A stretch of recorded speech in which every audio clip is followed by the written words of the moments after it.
ፕሪሳይዝ የሆኑ ጥቃቶች አንዳንዴ የነራሺያ ኢንተለጀንስ አቅም ምናምን እንደሆነም የሚጠቁሙ አይነት ነገሮች ናቸውና ትራምፕ ግን አሁን ከተቀስካቸው አካላቶች ውስጥ የአሜሪካ ጠላት ማለት ነው አሜሪካን ትልቅ ማድረግ የሚል ሚሽን እንዲህ አሜሪካን ትልቅ ማድረግ የሚል ሚሽን ይዞ መጣ ማለት ነው። እስራኤል የፓን አረብ ሙቭመንትን ካውንተር ማድረግ የምትችለው በፐርሺያኖች ናቸው። የመንስ ማን ነው? ሁቲ ምንድን ነው? ኦኬ ዩኤኢ ማን ነው መስታገኝ ግን እሱ ላይ ደሴም ሶ ኦኬ ሁለቱ እንትን እንድትል ጂኦፖለቲክሱ ላይ እንድትመጡ አሁን ሐማስ ሱኒ ነው ግን የኢራን አክሰስ ውስጥ ያለ ለዛ ነው ጂኦፖለቲካሊ እንድትመጡ እንፈልጋለን። ጂኦፖለቲክስ በጣም ማተር ያደርጋል። የኢራን ግን ፒውር ቲዮሎጂካል ነው። the only way to peace is the destruction of Israel. እስራኤል ቀጠናው ላይ የራሷ የሆነ ትልቅ ግዛት ትልቅ ሀገር ታላቋ እስራኤል መመስረት ትፈልጋለች። ቴህራን ውስጥ የሚሞተውም ህፃን ተላቪቭ ውስጥ የሚሞተው ህፃን እኩል አይነት አረዳድ እንዳለን በተለያየ አጋጣሚ ሁላችንም አንደርስታንዲንግ አለን። የኢራን የኒውክሊየር ሪሰርች ሴንተር ሪአክተሮች ኤቭሪቲንግ የተገነቡት በአሜሪካ ነው። ዩናይትድ ኔሽን የሚባለው ድርጅት ጥቅም ጥርስ አልባ ሆኖ በዓለማችን እንዲታይ ካደረጉት ሁኔታዎች አንዱ ዩናይትድ ኔሽን አሜሪካና እስራኤል በሚያደርጋቸው እንቅስቃሴዎች በሙሉ ምንም ማድረግ አለመቻሉ ያው ኢሚዲየትሊ ዘግታለች ሆርሙዝን። የመጀመሪያው ተጠቂ ሀገር ማን ነው ብየሳስብ ኢራን ራሱ። አብርሃም አኮርድ ስራው ምንድነው? አብርሃም አኮርድ አለ፣ ሳውዲ አለ፣ ዩኤኢ አለ። ሳውዲ ዩኤኢ እና ካታር ኩዌት ካለ አሜሪካ ምን ይሰራል እዛ? ሌላ ቦታ አይደለም። አብርሃም አኮርድ የተፈራረሙት የእስራኤል ኢንተረስት ለማስከበር ነው። የአሜሪካ ኢንተረስት ማለት ነው። ጤና ይስጥልን ተመልካቾቻችን፣ የተለያዩ ዓለም አቀፋዊ ጉዳዮችን በጥልቀት የሚዳስሰው ኤንቢሲ ዓለም አቀፍ ተጀምሯል። ዛሬ ሁለት እንግዶች ይኖሩናል። በሚዛን ቴፒ ዩኒቨርሲቲ በመምህርነት ያገለገሉ በተለያዩ ኮሌጆች ያስተማሩ እንደዚሁም ደግሞ በሚዲያዎች ፖለቲካዊ ትንታኔን በመስጠት የሚታወቁ ናቸው። ታማኝ ወይሳ ዶክተር፣ እንደዚሁም ደግሞ በጎንደር ዩኒቨርሲቲ ከ12 ዓመታት በላይ ያስተማሩ በአሁኑ ሰዓት በወራቤ ዩኒቨርሲቲ መምህር ናቸው። ከዛም ባሻገር በሴንተር ፎር ናሽናል ኤንድ ሪጂናል ኢንቴግሬሽን ስታዲስ ፕሮጀክት አስተባባሪ ናቸው። መሐመድ አውል ሀጎስ ዶክተር እኛ ጋር ይገኛሉ። እንኳን ደህና መጣችሁ እንግዶቻችን። ሁሉ ሰላም፣ ሁሉ መልካም። መሐመድ ያው ቤተኛ ነው፣ ብዙ ጊዜ ትመጣለህ። እንግዲህ አንተ ነው የምለው ሁለታችሁ ነው ወጣቶችም ስለሆናችሁ። ታማኝ ለመጀመሪያ ጊዜ ነው። ሁለታችሁም ስለመጣችሁ እጅጉን አመሰግናለሁ። ዛሬ ሰፋ ባለ ጉዳይ ዓለማችንን በሚያስጨንቅ ጉዳይ ኢምፓክቱም እኛ ጋራ አፍሪካ ቀንድ በቀይ ባህር በኩል ራሳችንም እዛ በሚኖሩ ኢትዮጵያውያን በዜጎቻችንም ቀጥተኛ ትስስር ባለው ጉዳይ ላይ የተለያዩ ሀሳቦች እናነሳለን። የመካከለኛው ምስራቅን ፖለቲካ፣ የኢራንና እስራኤል አሜሪካ ውጥረት ምንድነው የሚለውን በስፋት እናነሳለን። እንግዲህ ኢምፓክቱ ትልቅ ስለሆነ ነው እናንተንም የጋበዝናችሁ። እንግዲህ አሁናዊ ጉዳዮች ላይ እንጀምርና ውጥረቱ ከባድ ነው። ኢራን ወደ ሁሉም አቅጣጫ ነው የምትተኩሰው፣ ከሁሉም አቅጣጫ ደግሞ ወደ ኢራን ይተኩሳል። የሚሳኤል ማዕበሉ በመካከለኛው ምስራቅ እኛ እስከገባንበት ሰዓት ድረስ እየከፋ ሄዷልና ውጥረቱ አስቸጋሪ እንደሆነ ለመገመት አያዳግትም። ደን ኢትዮጵያውያንን በቀጥታ ኢምፓክት የሚያደርግ ጉዳይ ነው እና እንግዲህ አሜሪካና እስራኤል ከወዳጅነት ወደ ጠላትነት የተሸጋገሩ አገራት ናቸውና ምናልባት እንግዲህ ወደ ታማኝ ጋር ልጀምርና ወዳጅ የነበሩ ሀገራት የብሔራዊ ጥቅም ጉዳይ እስኪመስል ድረስ ነው ኦፍ ኮርስ አሁን ላይ ግልጽ ጦርነት ውስጥ የገቡ አገራት ሆነዋልና እንግዲህ ካንተ ጀምረን ታሪካዊ ጭብጦችን በተወሰነ መጠን አንስተን ወደ ዋናው ጉዳያችን እንገባለን። ታማኝ እሺ፣ ያው አንተ እንዳልከው ኢራን፣ እስራኤልና አሜሪካ እጅግ በጣም ጥብቅ ቁርኝት የነበራቸው ሀገራቶች ናቸውና በተለይ ከ1953 በኋላ ነው አሁን ወዳለንበት አይነት ችግር ውስጥ የገቡት። ባክግራውንድን ስናየው ምናልባትም ከ20ኛው ክፍለ ዘመን መግቢያ ጀምሮ ኢራን ነዳጅ ማምረት ጀምራ ነበርና ያንንም ነዳጅ ለኢራን ያወጡላትም የሚሰሩላትም የነበሩት እንግሊዛውያን ነበሩ፣ ብሪቲሾች ነበሩና የአንግሎ ፐርሺያን ኦይል ካምፓኒ የሚባል ነበር። እሱ 86% ሼር ነው የነበረው፣ 14 ወር 15% እንደዛ አይነት ነገር በኢራናውያን ሼር የነበረ ነው እና ግራጁዋሊ ምን ሆነ 50ዎቹ በ1950 አካባቢ መሰለኝ መሐመድ ሞሳዴግ የተባለ ጠቅላይ ሚኒስትር ወደ ስልጣን ይመጣሉና ያንን የፐርሺያን አንግሎ ፐርሺያን ኦይል ካምፓኒ ናሽናላይዝ ማድረግ ይፈልጋል። ይሄ ቀጥታ የብሪቲሽን ኢንተረስት የምነካ ነው። ያን ብቻ ሳይሆን ደግሞ ምንድነው እሱን ያንን ጠቅላይ ሚኒስትር ከጀርባው ይረዳሉ፣ ያግዛሉ፣ አመጽንም በመንግስት ላይ ይቀሰቅሳሉ ተብሎ የሚታሰቡት ኮሚኒስቶች ናቸው። በዛን ሰዓት ኮሚኒዝም በጣም የተስፋፋ ነበረ ኢራን ውስጥና ኮሚኒዝም ደግሞ ለምዕራቡ ዓለም ቀጥተኛ ስጋት ነው የነበረው። ስለዚህ የአሜሪካን ናሽናል ኢንተረስት የሚጻረር ነው። በዚህ በኩል ደግሞ ብሪቲሽ አለችበት። ያው MI6 ኢንቮልቭ አድርጓል፣ CIA ኢንቮልቭ አድርጓል በዚህ በመፈንቅለ መንግስቱ ጊዜ ማለት ነው። እስራኤልም ደግሞ ለኢራን አጋር የነበረች ሀገር ናት። ኢቭን ፓይፕላይን ሁላ አለ ነው የሚባለው እስከ አሽከሎን ኤሊያት ድረስ የኢራን ነዳጅ የሚገባበት ነው። የኒውክሊየር ትስስር ነበራቸው አብሮ ላይ በጣም ከፍተኛ የሆነ ግንኙነት ነበራቸው። ከኋላ ግን ምን አደረገ? ይህንን አንግሎ ፐርሺያን ከኋላ ብሪቲሽ ፔትሮሊየም የተባለው ማለት ነው እሱን ናሽናላይዝ ማድረግ ሲጀምር ቀጥታ ወዴት ይሄዳል ማለት ነው? ሰውየው የዩኤስኤስአር በሰዓቱ የሶቪየት አጋር ነው የሚሆነው። አሜሪካና እስራኤል ይህንን ዝም ብሎ ቁጭ ብሎ ይመለከታሉ የሚል ነገር የዋህነት ነው። ስለዚህ መፈንቅለ መንግስት ያከናውና የሻሃው መንግስት በጣም አብሶሉት የሆነ አምባገነናዊ ስርዓት ከ1953 ጀምሮ እስከ ኢራን ሪቮሉሽን ድረስ የቆየው ይሄኛው መንግስት ይቋቋማል ማለት ነው። እና የሻሃው መንግስት አምባገነናዊ ስርዓት የሞናርኪያል ስርዓት መቋቋሙ ነው። አንደኛ በተለይ ደግሞ ከኢራን ሃይማኖተኞች ከፍተኛ ተቃውሞ እየደረሰበት መጣ። ኮሚኒስቶችም ከጀርባ አሉ እና በዚህ የተነሳ ፕራይመሪሊ ወደዛ ጠላትነት ገቡ ማለት ነው። ነገር ግን አረብ እስራኤልና ኢራን ላይ አንድ ነገር ፎከስ ማድረግ እንፈልገው ነገር ምንድነው? እስራኤል የፋርስ ህዝብ ነው፣ የፐርሺያን ህዝብ ነው።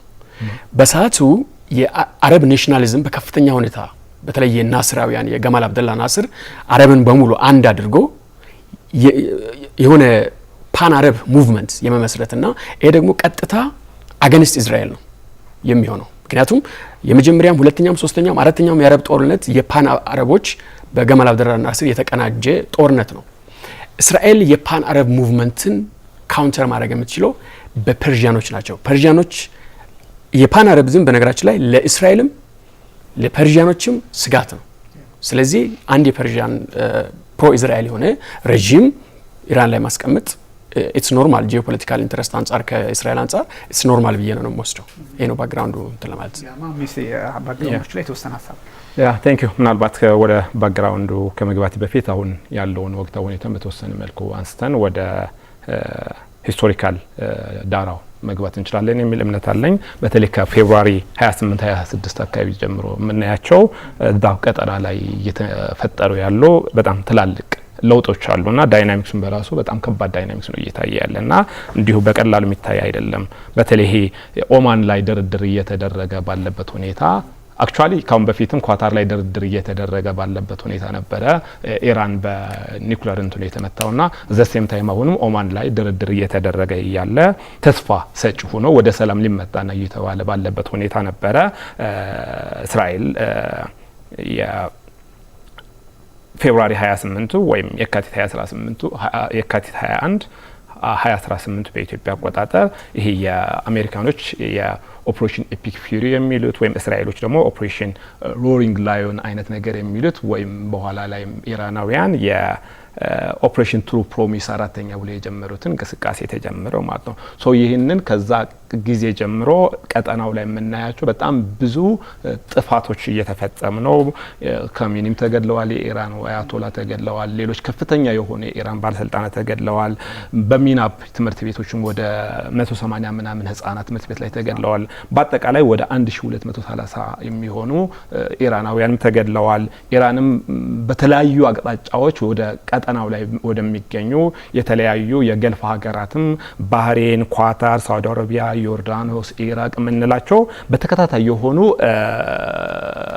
የባሊስቲክ እንትኖችን ድብደባ እያደረገች ነው እና የሆርሙዝ ሰርጥም ተዘግተዋል። አሁን በምናየው ሁኔታ ወደ ቱርክም በተወሰነ መልኩ የተወነጨፈ ነገር አለ። ወደ ቆጵሮስም የተደረጉ አለ ነው። በብዙ መልኩ ቀጠናውን ያዳረሰው ይመስላል ማለት ነው። በአጠቃላይ ቀጠናው አሁን ባለው ሁኔታ ውጥንቅጥ ሆነን ነው ወደ ሂስቶሪካል እንትን መመለስ እንፈልገውና እሱ ያነሳቸው ትላልቅ ነገሮች አሉ። በተለይ 1953ቱ ወሳኝ የሆነ ክስተት ነው። ምክንያቱም በዲሞክራሲያዊ መልክ የተመረጠ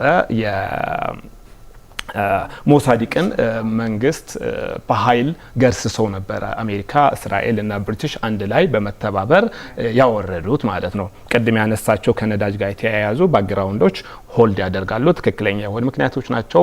ያም መንግስትም ለመገርሰስ ምክንያት የሚሆናቸው የኢኮኖሚክ ኢንተረስትም ስለነበራቸው ነው ማለት ነው።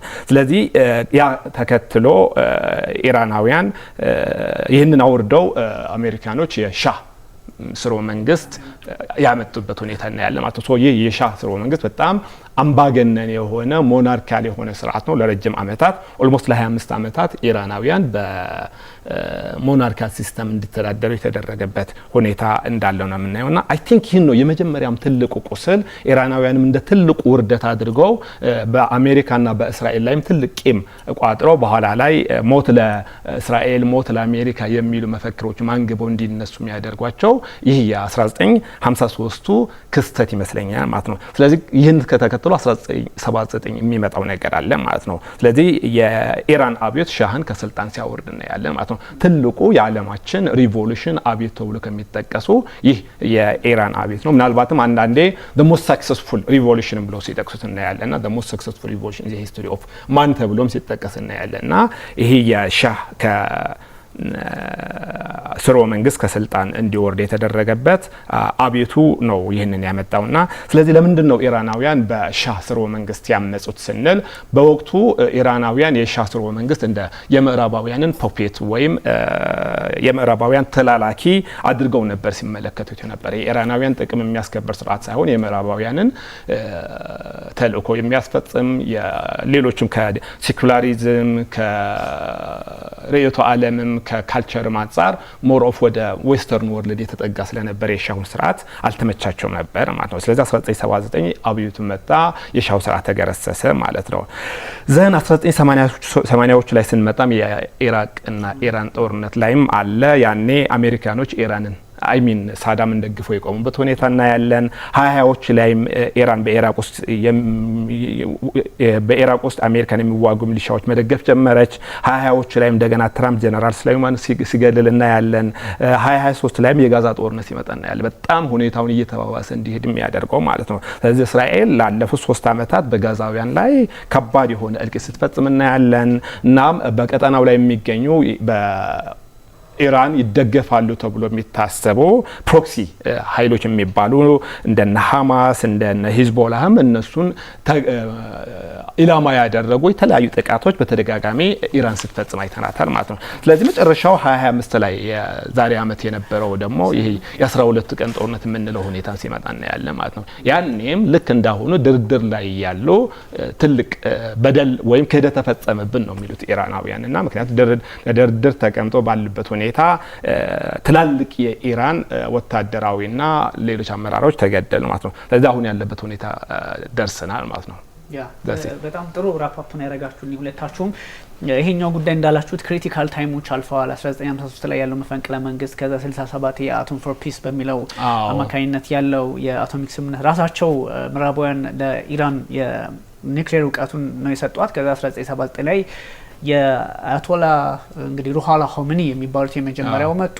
እንደዚህ ያለ ይቀጥላል። የአሜሪካ ተማሪዎች መታገት አሜን የቴህራን ዩኒቨርሲቲ ተማሪዎች የአሜሪካ ኤምባሲ ሰዎች 52ቱን ለ44 ቀናት ያገቱበት እሱ ጦርነቱ ከ80 እስከ 88 1995 የነ ክሊንተን ማዕቀብ 2015 የነ ባራክ ኦባማ የኒውክሌር ዲል 2018 ትራምፕ ተተውት የወጡት 20 ላይ ደግሞ ቃሲም ሱሌማኒ ህይወታቸው ማለፍ የጋዛው ጦርነት እንደዚህ ያለ 12 ቀናቱ ጦርነት አደ ሴም ታይም ልክ የዛሬ ሳምንት ደግሞ በጣም ከባዱ ገልፍ ሀገራትን በጠቅሉ መካከለኛው ምስራቅን ውጥረት ውስጥ የከተተው ጦርነት የሚል ነው። ይሄ ሁሉ ሲመጣ ግን እኛ ታሪኩ ላይ በተወሰነ መጠን እንድታነሱት የፈለኩት አንድ ሀገር ሁሌም ይሄ ቋሚ ወዳጅ ቋሚ የለም ጥቅም ነው እንጂ ምናምን እንደሚባለው እነዚህ ሀገራት አብረው ይሰሩ እንደውም እኮ እስራኤል፣ ቱርክ፣ ኢትዮጵያ በተወሰነ መጠንና ኢራን አረቦች ለኛ ስጋት ናቸው የሚል አንድ እንትን ነበራችሁ ጊዜ እና እንደዚህ አይነት ነገር በተወሰነ ጊዜ ህብረት ሰራለ፣ በተወሰነ ጊዜ ደግሞ እንደዚህ ጦር ትማዘዛለ። ሶ ከብሔራዊ ጥቅም አንፃር ሀገራት እኛ ሀገርም ያለ ሁለት ትርምስ አለ አይደለ? ከዛ አንፃር ከራሳችን ጥቅም አንፃር ማየት ሰባዊነት ላይ የሚለው ትልቁ ጉዳይ ላይ ቆመን ከማየት አንፃር ነው እሱን ታሪካዊ ጉዳዮችን ታነሱልኝ የፈለኩት። ጥሩ አንስታችኋል። ታማኝ እንግዲህ ወደ አንተ ስመጣ ምናልባት ይሄኛው ጉዳይ አሁን ጦርነቱ የገልፍ ሀገራትና የኢራን ወይም ደግሞ የመካከለኛው ምስራቅ አካባቢ ኢራንና እስራኤል የሚተኳኮሱት አሜሪካ የምትጨመርበት እንደዚህ የሆነ የሚቀጥልም አይመስልም። አሁን እነ ፈረንሳይ በተወሰነ መጠን የነዳጅ ፖለቲካቸውም ስላለ ጋፕ ብለው ነበረ። እነ እንግሊዝም ዲጎ ጋርሲያን አንሰጥም በሚል ትንሽ የተወሰነ እንትን ነበራቸው። እነ ስፔንም እኛ የሰላም ደጋፊዎች ነን ጦር አንደግፍም የሚል ሀሳብ ነበራቸው። እነ ሳንቼዝ ግን አሁን አንዳንድ ተሳትፎችን በቆጵሮስ እንጀምራለን ብለዋል። ሶ ይሄ ሁሉ አካሄድ እንግዲህ የሆነ እየሰበሰበ የሚመጣው ኃይል አለና በጣም ይሄ ፍላውት ዋር ወደ ዓለም አቀፋዊ ይዘት የመምጣት አዝማሚያ እንዳለው ግልጽ ነውና ሜቢ ጦርነቱ ዓለም አቀፋዊ ዳፋውን እንደው በተወሰነ መጠን ከኢኮኖሚካሊም ፖለቲካሊም ወይም ደግሞ የሚታየንን ሁሉ ወደኛ እናመጣዋለን ወደ ቀይ ባህርም እሱን ነገር ብናየው እና ፕላስ ደግሞ የገልፉ አገራት ድሮ የሚጠረጠሩ ነበረ አንዳንድ ጉዳዮችን እየተመለከቱ ነበር በስፋት እንመጣባቸዋለን እስኪ ምንድነው የዓለም አቀፍ ዳፋው ሁሉም ከኢንትረስቱ አንፃር ነው የሚሰራው በርግጥ ታሜ ሂስቶሪካሊም ቅድም ለማንሳት እንደሞከር ነው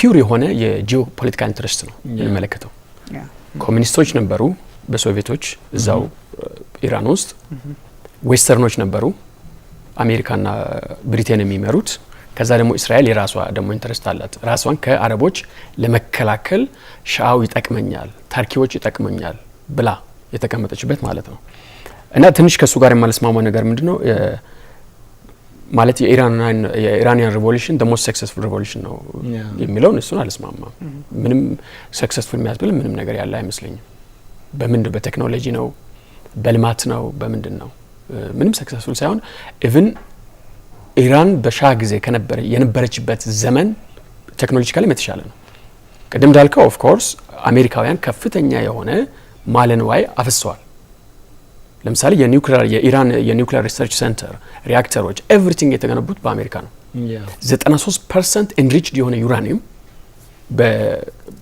በድዋይት ኢዘናወር ዘመን ነው ለኢራን የተሰጠውና 93% ማለት ኦልሞስት ኒውክሊየር ቦምብ ነው በቃ መጠቀም ትችላላችሁ to that extent ነው ግንኙነታቸው የነበረው እና አሁን የምናየው አብዛኞቹ የኒውክሊየር ሳይቶች የተገነቡት በአሜሪካ ነው እና ከዛ አንፃር ስታይ hundreds አይደለም ባይዘው በሺ የሚቆጠር የኒውክሊየር ሳይንቲስቶች ተማሪዎች አሜሪካ ላይ ሰልጥነዋል ያንን አሴት ስትመለከት ቶታሊ በዛን ጊዜ የነበረው የሻው ሬጂም ለሀገሩ ምንም ያልጠቀመ በሳይንስ በኤጁኬሽን ምንም አይነት ጥቅም የሌለው አድርገን ማስቀመጥን አልፈልግም ኢቭን as compared to አሁን ካለው በኢራን ሬጂም አንፃር ለኢራን ህዝብ የተሻለ ነው ብዬ ነው የማስበው ፐርሰናሊ ያምቤ ግን ሳበቃ አሁን ወዳለው ነገር ስንመጣ እኔ ምንድነው ኢራንን እኔ በፖለቲክስ አንፃር ብዙ ጊዜ ማየት አልፈልግም ከ1979 ሪቮሉሽን ይዞ የመጣው የሃይማኖታዊ መንግስት ነው ቲዮክራሲ ነው ቲዮክራሲ ደግሞ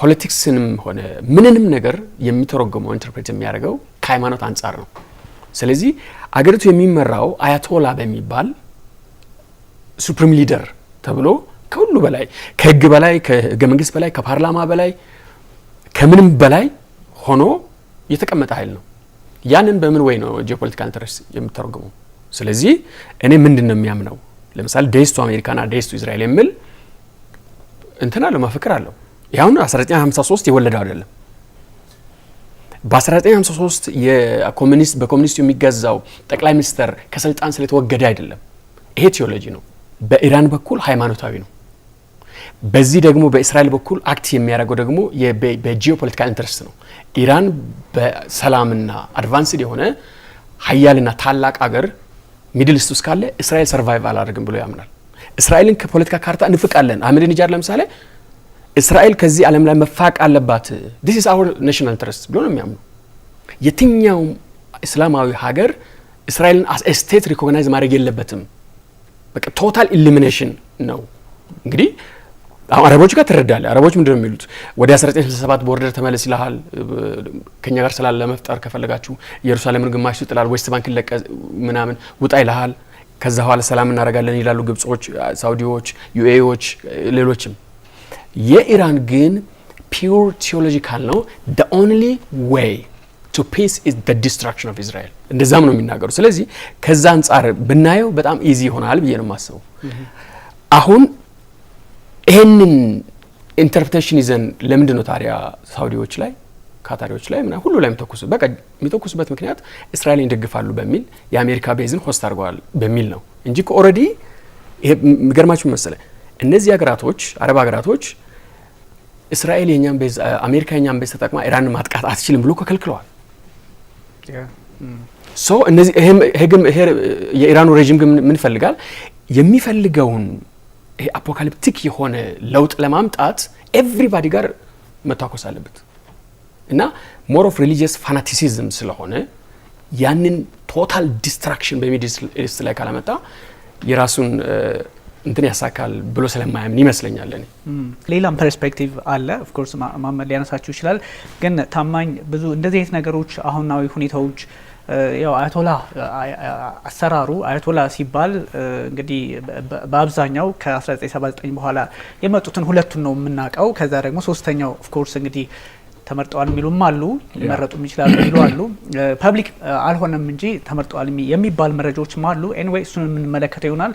ግን ዴስ ቱ አሜሪካ ዴስ ቱ ኢዝራኤል እንደዚህ አይነት ነገሮች ሲነሱ በነዛኞቹ በኩል ደግሞ አክስ ኦፍ ኢቪል ከሚለው እነ ጆርጅ ዋከር ቡሽ የሰይጣኖች አጣማሪ ወይም ጥምረት ከነ ኢራቅ ኢዝናት እንትን እንደነ ሰሜን ኮሪያ ጋር አብሮ መዳመር እና ይሄ መወራወሩ አለ ልል ፈልጌ ነው። አክስ ኦፍ ኢቪል ውስጥ ተካታለች እነ ጆርጅ ዋከር ቡሽ አሉበት እናስታውሳለን። ፕላስ ደግሞ በ1985 ወይ እንደዛ አካባቢ ላይ ደግሞ እንደ ሀገር ሽብርን ምደግፍ ሀገር የሀገር አሸባሪ የሚል ስያሜ የሚሰጧታልና እነዚህ ያው ባላንስ ለማድረግ ነው መወራወሮች አሉ። በዛኛው ሞት ለአሜሪካ ሞት ለእስራኤል ዳዮኒዝም ኢቨን ኮንሰፕቱ ከባድ ነው በኢራናውያን አሁን ባሉት ወይም ደግሞ በአያቶላዎቹ ላይ እንትን ያለውና እሱን ስትመለከት መወራወሮቹ አሉ። ከእንግዲህ የጂኦፖለቲካውን ጉዳይ በደንብ ቀደም ሲል አንስተዋል። ሪሊጂየስ የሆነውን ነገር አንሄድበትም። ሞር ግን እንደ ማሳያ ልንጠቀምበት እንችላለን። መሐመድ በሱም ሀሳብ ላይ ሀሳብ መስጠት ይችላል ወይም ዓለም አቀፍ ዳፋውንም ያለውን ነገር እንትን ብንል ጥሩ ነው። የተነሱ ነጥቦች አሉ። አክቹአሊ ሁለት ነጥብ አንስተሃል። የመጀመሪያው ምንድነው ጂኦፖለቲክስ በዛ መነጽር ብንመለከተው በተለይ ከእስራኤል በኩል ሲሆን ጂኦፖለቲክስ መነጽር መጠቀም አለብን፣ ከኢራን በኩል ሲሆን ቴዎሎጂካል መነጽር መጠቀም አለብን የሚለው ነገር ያነሳዋል። ይሄ በተወሰነ መክል ደብል ስታንዳርድ ያደርገዋል እና the whole geopolitics መነጽር ብንጠቀም ያዋጣናል የሚል እምነት ነው ያለኝ። ኢቭን ሃይማኖታዊ እንትኖቹ ቅብ ናቸው ለኔ እዛ ቀጠና ላይ የምናያቸው። እስራኤልም የምትጠቀመው የዛዮኒዝም ሙቭመንት፣ ኢራንም የሚጠቀሙት የአያቶላሁ ሪጅምም ሊሆን ይችላል ኦር ይሄ የአያቶላ አካሄድም ሊሆን ይችላል ኦር በሌሎቹ ሀገራት የምናያቸው ዌል ቀጠናው በአጠቃላይ ጂኦፖለቲካሊ ብዙ ነገሮች የሚደረጉበት ነው። ከሃይማኖት በዘለለ ብዙ ሪሶርስ ያለው ነው። ብዙ ቦታዎች ደግሞ መዳረሻም መተላለፊያም ቀጠናው ማለት ነው። ስለዚህ ሪሊጅኑ ብዙ ጊዜ እኔ ማየው ምንድነው እንደ ቅብ ሆኖ ይመጣል ነው። እንደ ቅብ ሆኖ ይመጣና መታኮሻና እንደ ሞቢላይዜሽን ፖይንት ሆኖ ሲመጣ ነው የምናየው። ግን ሪሊጅኑ እንምዘዘው ከተባለ ግን ኦልሞስት ከ1947 ጀምሮ እስራኤል የተመሰረተችበት የዛዮኒዝም ሙቭመንት ልናነሳ እንችላለን። ዘሆል ፍልስጤም ላይ የሚደረገው ነገር ልናነሳ እንችላለን። ሰሞኑንም አሜሪካ ስቴቶችና እየተነሱ ያሉ በእስራኤል በኩልም እየተነሱ ለኔ ግን እነዚህ ነገሮች በጣም ቅብ ናቸው የሚል እምነት አለኝ። the most important thing ነገር ምንድነው እስራኤል ቀጠናው ላይ የራሷ የሆነ ትልቅ ግዛት ትልቅ ሀገር ታላቋ እስራኤል መመስረት ትፈልጋለች። ይህን ታላቋ እስራኤል መመስረት ላይ ደግሞ እንደ ትልቅ ጋሬጣ ሆና የምትታያት ለእስራኤል ደግሞ ኢራን ናት። ኢራናውያኑም at the same time እስራኤል ቀጠናው ላይ እስካለች ድረስ የነሱ ህልምና የነሱ ፍላጎት ይሳካል ብለው አያስቡም ማለት ነው። ጂኦፖለቲካሊ ኢራን ቀጠናው ላይ ሀያል ሆና መውጣት ትፈልጋለች። ይህን ሀያል ሆና ለመውጣት በምታደርገው እንቅስቃሴ ደግሞ እስራኤል የምትባል ሀገር አለች እዛ አካባቢ ላይ። ስለዚህ እስራኤል ለኢራን ህልም የምትመች አይደለችም፣ ኢራንም ለእስራኤል ህልም የምትመች አይደለችም። ይህን ነው በዋናነት ማለት ነው። ስለዚህ እስራኤል ቀጠናው ላይ ትልቅ ሀገር ሆና ለመውጣት ወይም ሌሎቹ እዛ ቀጠና ላይ ያሉ ነገሮችን ለማወጥ በምታደርገው ለመስፋፋት በምታደርገው ሁኔታ ጋሬጣ ስለምትሆንባቸው ይመስለኛል። እና ሪሊጂየስ እንትኖቹ እዚህ ጋር ማንሳት አልፈልግም፣ ዘላቸዋለሁኝ። ምናልባት ዳፋው ምንድነው ጦርነቱ ዓለም አቀፋዊ ዳፋው ከፖለቲካና ከኢኮኖሚ አንፃር ምን ይሆናል? በተለይ ምንድነው ያለው ሚድል ኢስት ላይ ገልፍ ስቴትስ የምንላቸው ምንድነው ያለው የሚለው ነገር ትልቁ ነጥብ አሁን ቀደም ያነሳ ነው። አሁን ባለንበት አሁን እየተነጋገርን ባለነው ሁኔታ የሆርሙዝ ሰርጥ የምንለው ነገር ተዘግቷል ማለት ነው። ይሄ በጣም ኦልሞስት ጦርነቱ ዓለም አቀፋዊ አድርጎታል። የሆርሙዝ ሰርጥ ብዙ ሀገራትን የሚያገናኝ ነው። የዓለምን 20% ነዳጅ የሚያልፍበት መስመር ነው። 20% የሚያልፍበት ነው። ስለዚህ ኢራን በመጀመሪያው ቀን ይህንን ደጋችሁ ማለት ነው። አሁን መረጃዎች እንደሚያሳዩት እዛ አካባቢ ላይ ወደ 150 መርከቦች ቆመዋል ማለት ነው። ይሄ ቀላል አይደለም። 150 መርከቦች ኦልሬዲ ቆመዋል ማለት ነው። የነዳጅ ዋጋም እየጨመረ ነው በዚህ ምክንያት ማለት ነው። ኳታር ጦርነቱ ከቀጠለና የነዳጅ ዋጋ $150 ከደረሰ የባህረ ሰላጤው አገራት ነዳጅ መላክ እንደሚያቆሙ እየተናገረች ነው ማለት ነው። ስለዚህ ኳታር የተፈጥሮ ጋዝ ምርቷንም አቆማለች ማለት ነው። ይሄ ቀላል አይደለም። ኢንተርናሽናሊ የኢኮኖሚ ሁኔታ እንዴት አድርጎ እንደሚያዛባው መመልከት እንችላለን። ሌላኛው ከዚህ ከእንትኑ ጋር ተያይዞ የመጣ ደግሞ የኢነርጂ ፍላጎት ለውጥም ታይቷል ማለት ነው። ከገልፍ ስቴቶች እና ከሚድል ኢስት ወደ ሩሲያ የመምጣት ሁኔታ ማይተናል ማለት ነው። ምናልባት ይህንም ብዙዎቹ ከሩሲያ የመግዛት ወደ ሩሲያ የመጠጋት በተለይ አውሮፓውያን ማለት ነው። ስለዚህ ይህን አውሮፓውያን የማይፈልጉት ነገር አሜሪካውያን የማይፈልጉት ነገር ነው። ስለዚህ ምክንያቱም the whole የኢነርጂ ፍላጎት ከሩሲያ እንዲርቅ ነበረ ለብዙ ዓመታት ሲሰሩ የነበረ። ስለዚህ ይህንን ደግሞ እንደገና ገልፍ ስቴቶችና በተለይ አውሮፓውያን የኢነርጂ ፍላጎታቸው ወደ ሩሲያ እንዲመጣ አድርጎታል። ይህንን እንዲያም ሰሙንን የኢንተርናሽናል የዓለም አቀፉ የኤነርጂ ኤጀንሲ ወደ ሩሲያ ነዳጅ መመለስ ፖለቲካዊና ኢኮኖሚያዊ ስህተት ነው ሲል አስጠንቅቋል ማለት። ምክንያቱም እነሱ ከቀጠና አንጻር ከፖለቲክስ አንጻር ዩሮፓውያንና ሌሎቹ ወደ ሩሲያ ኤነርጂ ፍላጎት ከተመለሱ ለሩሲያ አንድ ይህንን አድቫንቴጅ ይዞላት ይመጣል ማለት ነው። ስለዚህ ይህንን አንዱ የተፈጠረ ነገር ነው። ሌላኛው ህንድ ውቅያኖስ ላይ እንቅስቃሴዎች እያየን ነው ማለት። ምክንያቱም መጋቢት 14 ቀን አሜሪካ በስሪላንካ ባህር ዳርቻ ላይ የሚገኘውን ከህንድ ሲመለስ የነበረው የኢራኑ መርከብ አጋይታለች ማለት ነው። ይህንን ጦርነቱ ወዴት ወስዶታል? እንደገና ህንድ ውቅያኖስ ድረስ ወስዶታል ማለት ነው።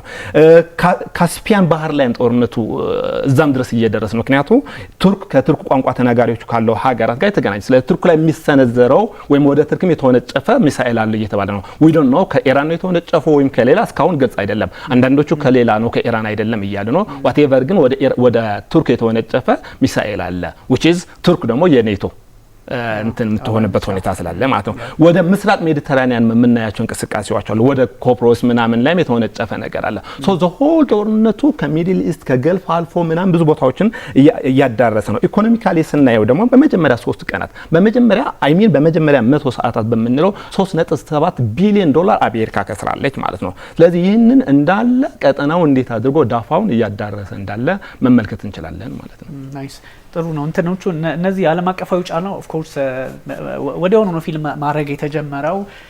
እንግዲህ የሆርሙዝን ጉዳይ ወይም ደግሞ ሆርሙዝ እንግዲህ መሐመድ በደንብ አስተዋል። እዛ አካባቢ ላይ ያለው የፐርሺያን ገልፍና የኦማን ገልፍን ከማገናኘቱን ባሻገር ደግሞ ስትራቴጂካሊ እየዞረ ወደ ህንድ ውቅያኖስ ይመጣል። ወደ ህንድ ውቅያኖስ ስትመጣ በበል መንደብ የሚባለው ጋር ይደርሳል። ጉሮሮ ይታነቃል።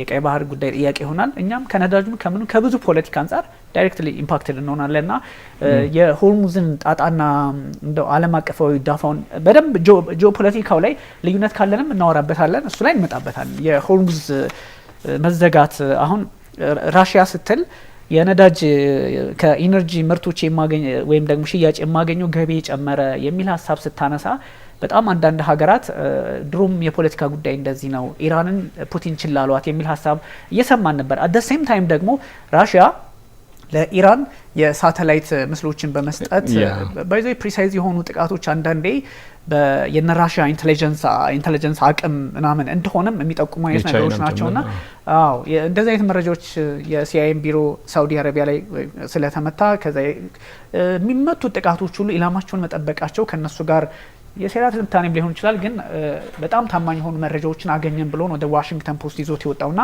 እነሱንም ጉዳዮች ሰብሰብ አድርገን በእርግጥ ይሄ ኢኮኖሚካሊ ያለውን ኢምፓክት ዓለም አቀፋዊ ጫናውን ብትቀጥልበት ኤኒቲንግ ዩ ሃቭ ራይት። ኦኬ እሺ፣ ኢኮኖሚያዊውን ነገር አወራዋለሁ። አንድ ነገር ግን ኤምፋሳይዝ ማድረግ የምፈልገው ነገር ብዙ ጊዜ ስነሳ ስለምሰማ ኢራን በድርድር የሚያምን አድርጎ ማሰብ እኔ ትክክል አይመስለኝም። ቶታሊ ኢራን በድርድር ማመን አይችልም ማለት የሀገሩም ስሪት ለዛ አይፈቅድም። አይዲዮሎጂውን ከወሰድክ ማለት ነው። አይዲዮሎጂ አለው አንድ ሀገር ሲመሰረት። ለምሳሌ እኛ ሀገር የሚመራው መንግስት የብልጽግና ፓርቲ ነው። ብልጽግና ምንድን ነው አስተምረው ማለት ምንድን ነው ስትራቴጂ ለዚች ሀገር የመጣ የሚለው ነገር ከተመለከትኩ አውቀዋለሁ። የኢራንንም በዛ መልኩኝ አውቀዋለሁ። ስለዚህ የኢራን ሴንትራል ፖሊሲው ምንድን ነው? እስራኤል መጥፋት አለባት ነው። ይሄ ነው የኢኮኖሚ ፖሊሲውም ግብርናውን በለው የኃይል አቅርቦትን በለው ኤቭሪቲንግ በዛ ውስጥ ነው የሚጠቀልለው። ስለዚህ በዛ ላይ ሆነን ካልሆነ ኢራንን መረዳት አንችልም ብዬ ነው የማስበው። ይህን ካልኩ ኋላ ስለ ሆርሙዝ የተወሰነ ነገር ልንገር። ያው ኢሚዲየትሊ ዘግታለች ሆርሙዝን የመጀመሪያው ተጠቂ ሀገር ማን ነው ብዬ ሳስብ ኢራን ራሱ ነው። ኦቨር 90% በሆርሙዝ ነው ኤክስፖርት የምታደርገው። 90%ቱም ደግሞ ኤክስፖርት የምታደርገው ነዳጅ ወደ ቻይና ነው የሚሄደው። የቻይና ቢያንስ የ30% ኢኮኖሚዋ ነዳጅ ዲፔንድ የሚያደርገው በዚህ በሆርሙዝ ነው። ስለዚህ የመጀመሪያው ተጠቂ ራሷ ትሆናለች። ሁለተኛው ሞስት ፕሮባብሊ ካታር ነው የምትሆነው። ካታር 94% ኤልኤንጂ የሊኩዊፋይድ ናቹራል ጋዝ በዛ ነው እንትን ኤክስፖርት የምታደርገው። ህንድም በዛ በኩል ነው አብዛኛው ነዳጇ። ከኢቭን ከራሻ ጋር ባላት ግንኙነት ሆርሙዝ አካባቢ እዛው እንትም ላይ ሰርጡ ላይ ባንድራባስ የሚባል ፖርት ሲቲ አለ። በዛ ነው ህንድና ቻይና ህንድና ራሽያ ግንኙነት የሚያደርጉት እና የህንድ ኢኮኖሚ በከፍተኛ ሁኔታ ነው የምትጠቃው በዚህ ቦታ ላይ። ጃፓንን በተመሳሳይ መልኩ ኦቨር 80% በላይ የነዳጅ አቅርቦቷ በዛ በኩል ነው። በተመሳሳይ መልኩ ኮሪያን በዛ በኩል ነው እና ይሄ በዋንነት የሚጎዳው የኤዥያን ኢኮኖሚ ነው። አሜሪካን ይጎዳል፣ ግን ይህን ያክል አሜሪካና አውሮፓ በዚህ ይጠቃል የሚል እምነት የለኝም። ገልፍ ሀገር ሙሉ በሙሉ ይጠቃል። አሁን ለምሳሌ ፕሮዳክሽን አቆማለች የኤልኤንጂ ካታር ሙሉ በሙሉ የኤልኤንጂ ፕሮዳክሽን ቆሟል። ሳውዲ አረቢያ መተንፈሻ አግኝታለች። ይሄ ያኑብኖ ምናምን የሚባል ወደ ሬድሲ ወደዛ የሚወጣ እንትን አላት። በቀን እስከ 5 ሚሊዮን ባረል ነዳጅ ኤክስፖርት የምታደርግበት ወደ ሬድሲ የሚወጣ አላት። በተወሰነ መልኩ አቡዳቢም ዩኤኢም በዛ በኩል ወደ ሬድሲ የምትልክበት የራሷ ፓይፕላይን አላት። በተረፈ ግን ሌሎቹ ይሄም ቢሆን ማለት ነው ይሄም ፓይፕላይን ቢሆን በአሜሪካን ዲስትሮየር እና በኔቪ ታጅቦ ነው ወደ ሜዲትራኒያን የሚወጣው በጀርባ። ግን አብዛኛው ስቲል የገልፍ ሀገራት የሁሉም በሆርሙዝና በዚህ በኩል የሚወጣ ነዳጅ ስለሆነ እነዚህ ሀገራቶች ፕራይመሪሊ ተጎጂዎች ናቸው።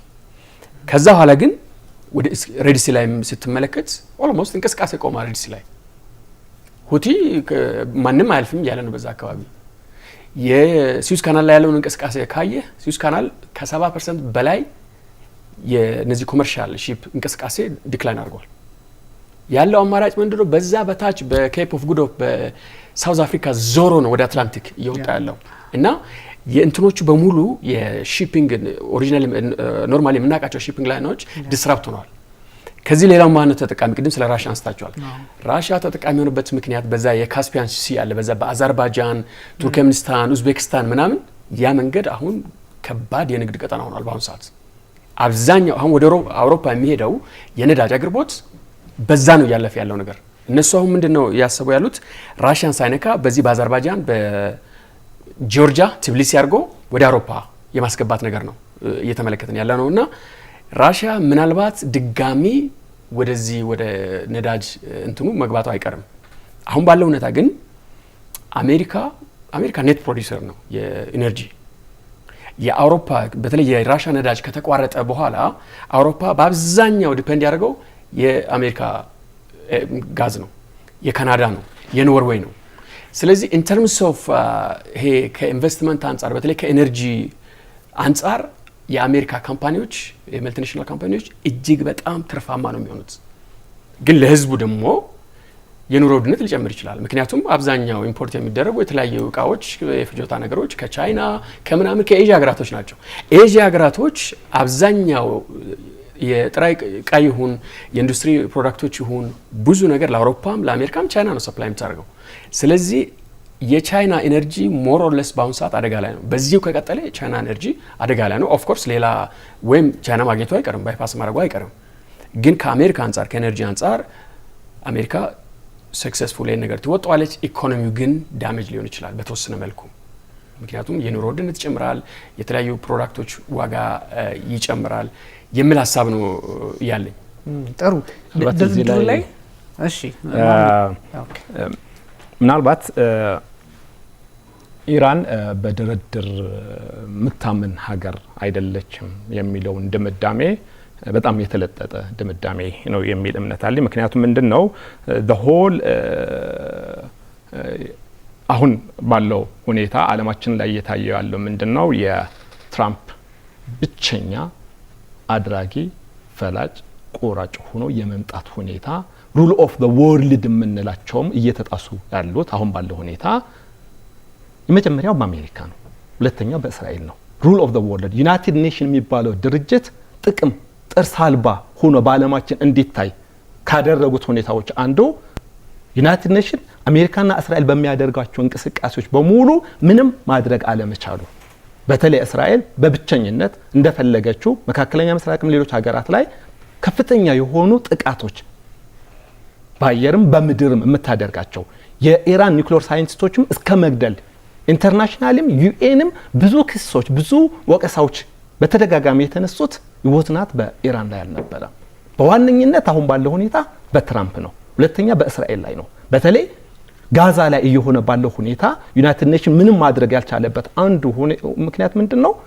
ዩናይትድ ስቴትስ አሜሪካ የበላይ ሆና በመምጣቷ ምንም ጥርስ አልባ እንዲሆን ካደረጉት አንዱ ይሄ ነው። ስለዚህ ሁለቱ ድርድሮችን ብናያቸው ለምሳሌ የመጀመሪያው የ12 ቀን ጦርነት መነሻ የሆነው ድርድር ላይ ኳታር በተቀመጡበት ኢራን አይደለችም እኮ የደበደበችው፣ እስራኤል ነው የደበደበችው። ኢንተርናሽናል ሕግ አንዲት ሀገር ሉዓላዊነት ጥሳ አሜሪካ ምንም አላለችም። ያሁንም እንደገና ኦማን ላይ ድርድር እየተደረገ ዓለም በድርድር ነው አሁን ባለው ሁኔታ በተለይ ዲፕሎማሲ ድርድር እየተደረገ ባለበት ሁኔታ ጥቃት አይፈጸምም። ኢንተርናሽናሊ ማለት ነው። ጥቃት መፈጸም ማለት የዓለም ሕግ መጣስ ነው የሚቆጠረው። ኢንተርናሽናል ሩል ኦፍ ሎ የምንላቸው ነገሮች አሉ። ይህን ከጀርባ የመወጋት እንትን። ስለዚህ በድርድር የማያምነው ማን ነው እዚህ ጋር የሚለው ነገር ጥያቄ እናነሳለን። ሁለተኛው ኢነርጂው ማን ነው የሚጎዳው የሚለውን ነገር ኢነርጂው ያለው የት ነው በዋናነት? ኦኬ እስኪ ወደ ቬኔዙዌላ እንሂድ። አሜሪካ ለምንድን ነው ቬኔዙዌላ ሰውየውን በእንትን መቀየር የፈለገው? አሜሪካ በቂ የሆነ ኢነርጂ ቢኖራት ነበር። አሜሪካ በቂ የሆነ ነዳጅ ማያስፈልጋት ቢሆን ነበር የቬኔዙዌላ ሰው እንደዛ ማድረግ አይጠበቅበትም። ሩል ኦፍ ወርልስ የአንዲት ሀገር ፕሬዚደንት ሉዓላዊ የሆነ ፕሬዚደንት አፍኖ መውሰድ እንዴት እንደሚታይ አላቅም። አፍኖ እስከ መውሰድ የተደረሰበት ሁኔታ አይተናል።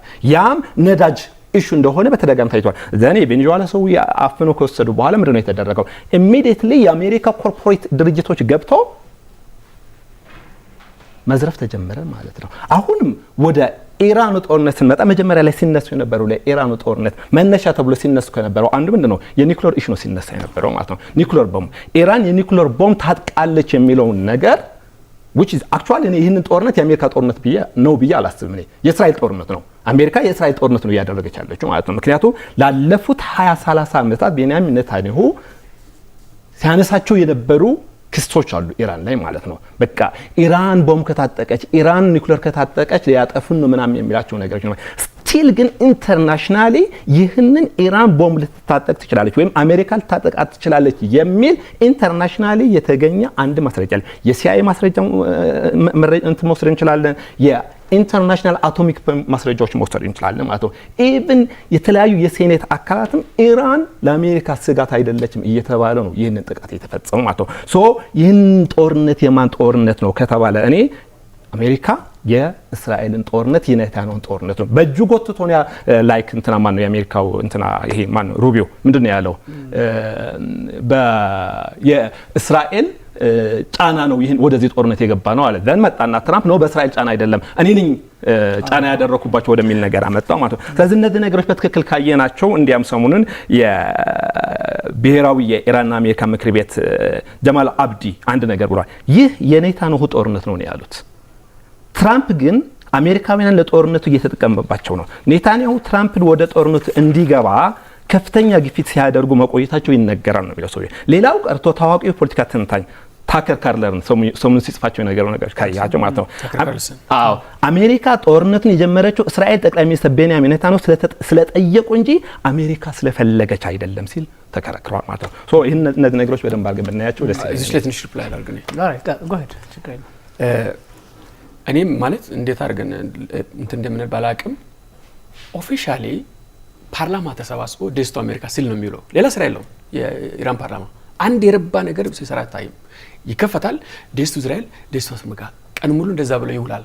ይሄ ለአሜሪካ ስጋት አይደለም ነው እያላችሁ ያላችሁት። አሜሪካን ምን ብሎ እንደምትጠሩ ታውቃለህ? ግሬት ሳጣን ነው የሚሉት። ግሬት ሳጣን ትንሿ ሰይጣን ማናት? እስራኤል ናት። ስለዚህ በዛኛው በኩል ደግሞ የኢቪል አክሲስ አሏት። እሱን ሊመጣ ነው ኢቪል አክሲስ እሱም እኮ ነው አክሲስ ኦፍ ኢቪልስ አሁን ይሄ ግሬት ሳጣን እና በምን ላይ ነው የተመሰረተው ስል ይሄ ቴዎሎጂ ነው። የኢራን ህልውና የተመሰረተው እስራኤልን ከምድረ ገጽ በማጥፋት ነው። ይሄ እኮ የመንግስት ፖሊሲ እኮ ነው። የእስራኤል ህልውናስ ምን ላይ መሰረተ? እስራኤል አሁን የኢራን የቤንጃሚን ኔታንያሁ አደባባይ ላይ ወጥቶ ደስ ቱ ኢራን ሲል አይውልም። የሚለው ምንድን ነው የሚለው? የኢራን ህዝብን ነፃ እናወጣዋለን፣ ወደ ቀደመው ወደ እስራኤልና የኢራናውያን ፍቅርን መልሳለን እያለ ነው ያወራ ያለው። ይሄሳ ኖ ከካርታ ላይ መፋቅ አለባት ነው እያለ ያለው ነገር። ስለዚህ ሊትራሊ እኮ ነው የሚወራው። ይሄ እኮ በትንታኔ ከጀርባ የምታገኘው ነገር አይደለም። ሊትራሊ ፕሬዚደንት አህመዲነጃድ ወጥቶ ዓላማችን እስራኤልን ከዓለም ምድረ ገጽ ማጥፋት ነው። አያቶላ ይህንን ይላል ቁጭ ብሎ ሲናገር ነው የሚለውና ይህንን ግረት ሰጣና ትንሿ ሰይጣን ብሎ ለይቶ እሱን ካላጠፋ ኢራን መኖር አይችልም ብሎ የኖረውን ሰው አይ ለአሜሪካ ስጋት አይደለም። ስንት አሜሪካውያን የተገደሉት። ከዛ ወደ አክሲስ ኦፍ ኢቪል ልምጣ። ዩናይትድ ኔሽን በጣም አንድ ነገር እስማማለሁ። ጥርስ አልባ የሆነ ኢንስቲትዩሽን ነው። ጥርስ አልባ የሆነበት ማን ላይ ነው ካልክ ኢራን ላይ ነው። ዓለም ላይ አለ የተባለ አሸባሪ በሙሉ በማን መሰረት ነው? በኢራን ነው። ሁቲ አለ። ሁቲ አሁን እስራኤል ተኩሳ ነው የተተኮሰው። እስራኤል ፕሮቮክ አርጋለች ወይ ሁቲን? ሁቲ ድንበር ሼር አታረግም እኮ እስራኤል ከስንት ሺህ ኪሎ ሜትር ነው ምናምን ኪሎ ሜትር ላይ ይተኩሳል። ፕሮቮክ አላረገችም። ሐማስ ፕሮቮክ ተደርጎ ነው። ኦክቶበር 7 ራሱ ነው የጀመረው። ሂዝቦላ ፕሮቮክ ተደርጎ ነው። ለዚህ ሁሉ ጋዛውያን መጨፍጨፍ ኦክቶበር መነሻው ነው እያልከኝ ነው።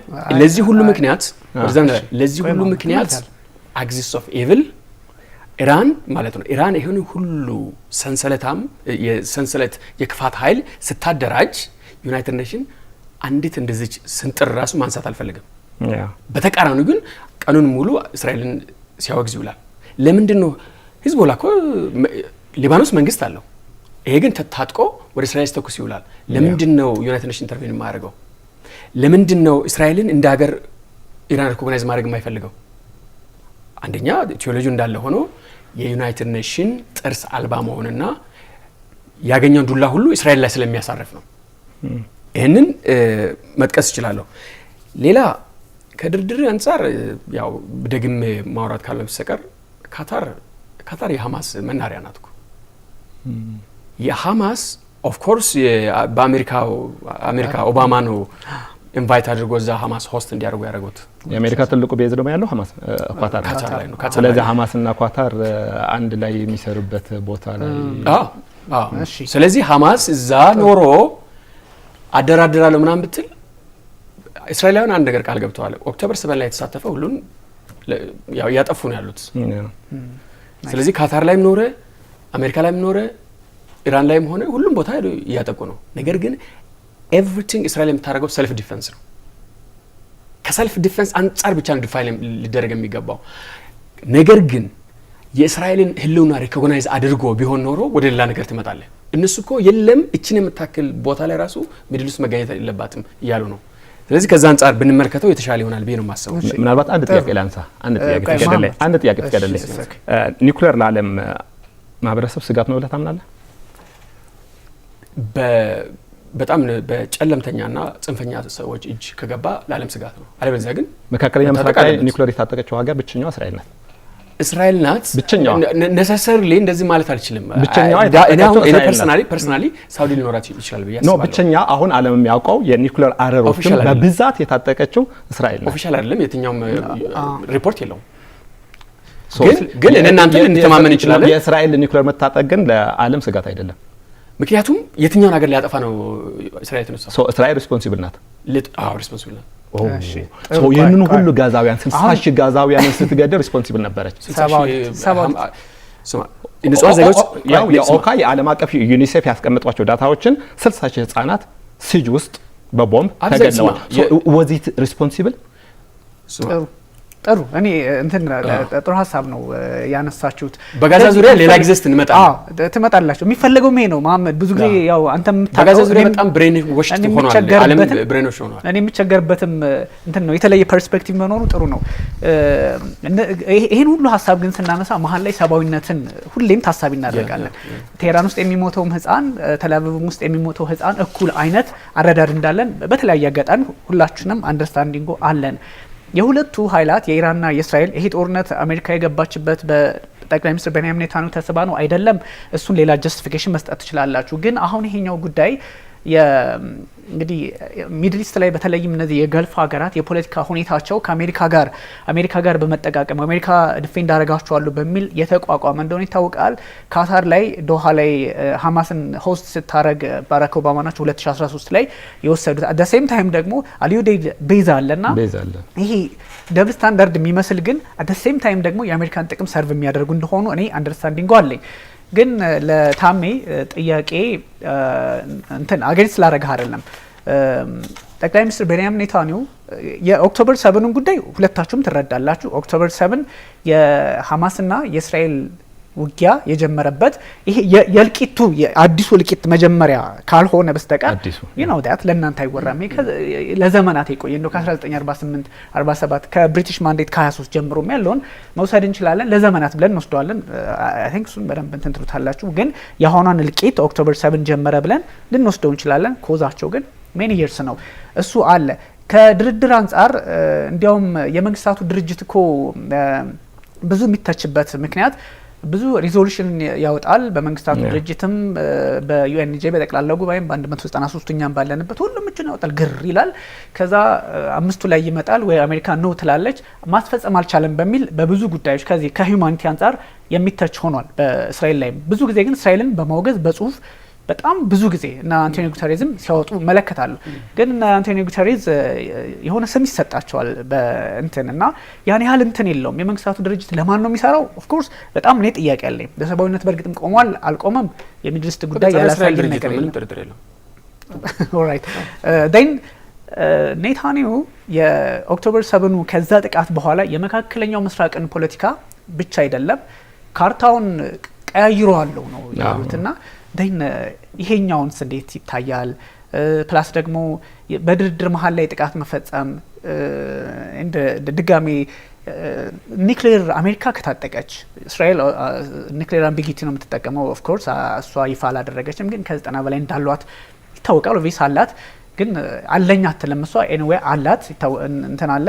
ግን ይሄኛውን ስናይ በድርድር የሰኔውም ላይም ድርድር ነበረ። ካታር ዶሃ የሚለው እንዳለ ሆኖ ድርድር ነበረ፣ የአሁኑም ድርድር ነበረ እና አባስ አራግቺ የውጭ ጉዳይ ሚኒስትሩ በጣም የተጠና ንግግር በማድረግ ነው የሚታወቁት። መረጃ እንኳን ከዛኛው በኩል አይገኝም ነበረ ከምዕራቡ ዓለም። ን ኢራን መታጠቃችም የሆነ ሀገር መታጠቅ ይችላል።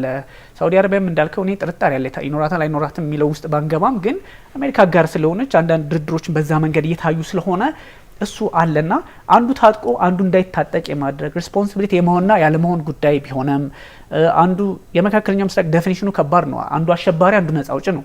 ሐማስ ነጻ አውጪ ነው ለፍልስጤማውያን፣ እስራኤል ደግሞ አሸባሪ ታደርገዋለች። አት ዘ ሴም ታይም እስራኤልን እንደዚህ ምናምን አለና ይሄ ትንሽ ውስብስብ ነገሮችን ይፈጥራልና እናንተ ጂኦፖለቲካው ላይ ሰብአዊነት ሁለታችሁም እንዳላችሁ አውቃለሁ። ጂኦፖለቲካው ላይ እንድናተኩር ፈልጌ ነው። መሐመድ አይ ሃቭ አ ኩዌስችን ብለኝ ነበርና እስቲ ነው ጠይቃለሁ። ናይስ።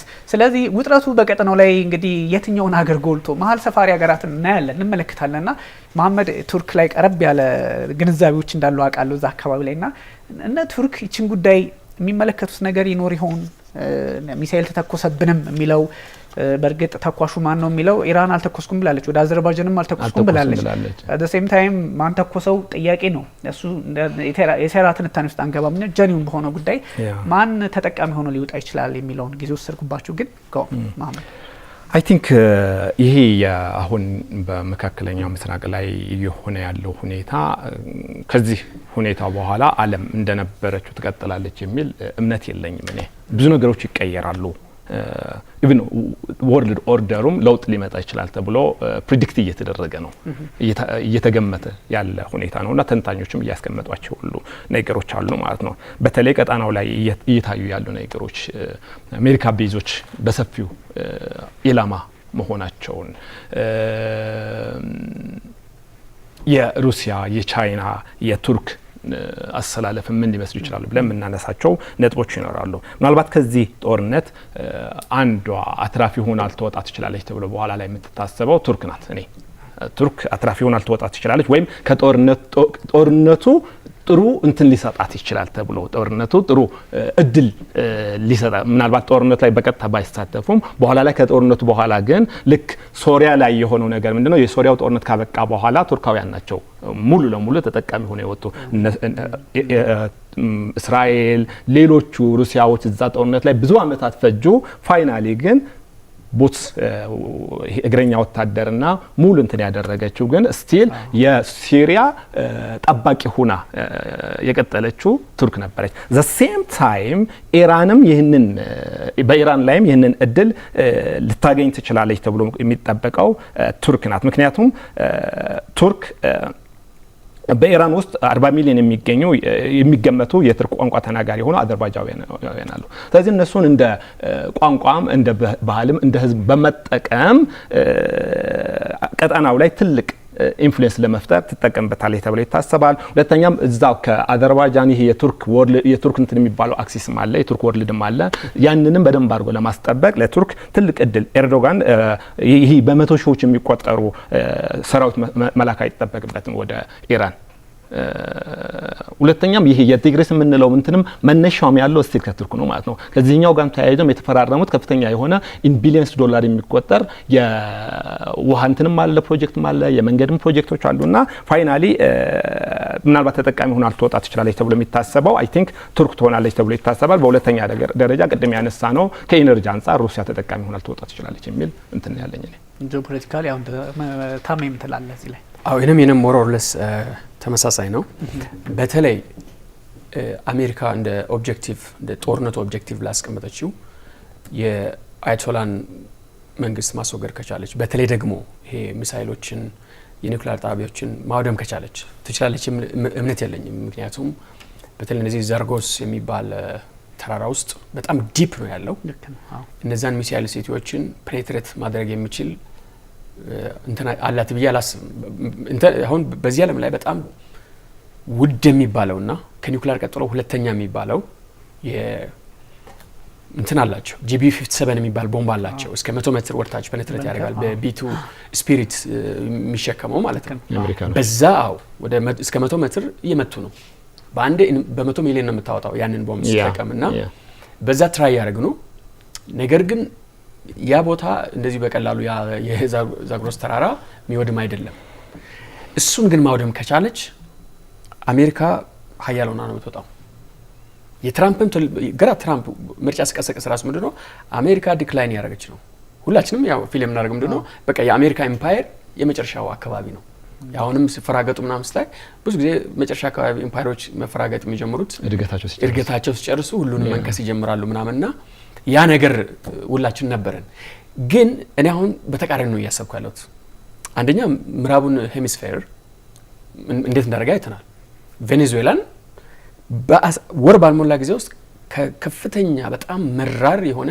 ከአሜሪካ ተቃዋሚነት ገደብ የለሽ የአሜሪካ ደጋፊ አድርጎታል ሀገሪቱን በአሁኑ ሰዓት ለምሳሌ ትላንት ወዲያ የአሜሪካ ኢንቴሪየር ሚኒስተር እዛ ቬኔዙዌላ የነበረው ትራምፕን ሲያደንቁ ምን ስሉ ነበር የቬኔዙዌላ መሪዎች እና የቬኔዙዌላን ነዳጅ በዩኤስ ማርኬት ነው የተሸጠ ያለው አሜሪካ ናት ልክ እንደ ኤጀንት ሆና እየሰራች ያለችውና ዌስተርን ሄሚስፌር ላይ የቻይናና የራሺያ የበላይነት የነበረበት ነው በእነዚህ በሶሻሊስት ቬኔዙዌላ ኩባ እነዚህ ኮሎምቢያ ምናምን ማለት ነው ቬኔዙዌላ ከዛ ወጥቷል በጣም ትልቅ የዩኤስ ጠላት ሀገር የምትለው ቬኔዙዌላ ነበር ነዳጁንም በነገራችን ላይ ኢራንን ከመውጋት በፊት ሌላ የነዳጅ አማራጭ ዜጋ ማዘጋጀት አለ ለወርልድ ኢኮኖሚ ማለት ነው ይሄንን አድርገዋለች ኩባ ኦልሞስት ኮላፕስ ያደረገ ነው ኩባ ሰርክል ተደርጎ ምክንያቱም ኩባ ዲፔንድ የሚያደርገው በቬኔዙዌላ ነዳጅ ነው ሙሉ በሙሉ ኢራን ቀጥሎም ወደ ኩባ እንሄዳለን እያለ ነበር ምንም መሄድ ያስፈልገውም ኩባ በአሁኑ ሰዓት ጨለማ ውስጥ ነው ያለው ዋና ከተማው ሳይቀር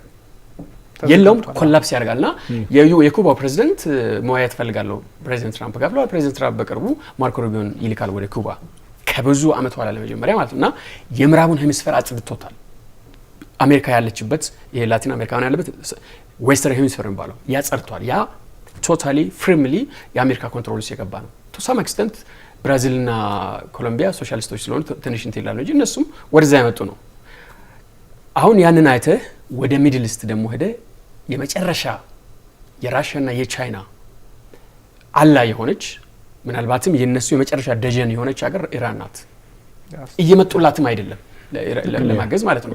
ስለዚህ ኢራን ከወደቀች እዛ በዩክሬን ጠምዷታል ራሽያ። ስለዚህ አሜሪካ እንደገና ሪጁቭኔት ነው የምታደርገው፣ ሀያል ሆና ነው የምትወጣው። በአሁኑ ሰዓት ቅድም እንዳልኳችሁ የነዳጅ ችግር አይገጥማትም። ቬኔዙዌላ አለባት፣ አሜሪካ ኔት ፕሮዲውሰር ናት፣ ካናዳ አለችላት። ካናዳ ትልቅ ነዳጅ ፕሮዲውሰር አገር ናች። ስለዚህ አውሮፓን በዛ ነው እየተጠቀመ ያለው። ከሚድል ኢስት ወደ አውሮፓ የሚመጣው ከ20% አይበልጥም። ምክንያቱም ከኖርዌይና ካናዳ ከአሜሪካ ነው የገባ ያለው። የራሽያን ስላቋረጡ ወደዛ ነው ሄዱት። ከሚድል ኢስት ከካታርና በተለይ ደግሞ ከኩዌት የሚመጣው 20% ነው። እሱን እንዴት ይተካሉ የሚለው ነገር እነ አሜሪካን የሚሰሩት ስራ ነው የሚሆነውና አሜሪካ ኢመርጅ የምታደርገው ቅድም እንዳልኩ ሪዘርቬሽን አለኝ የአያቶላውን መንግስት ቶታሊ ማውረድ ባትችል እንኳን ወይ በኩርዶች ይሁን ወይ ራሷም ይሁን ግራውንድ ትሩፕ የማይታሰብ ነገር ነው ኢራን ውስጥ ኢምፖሲብል ነው ኦልሞስት።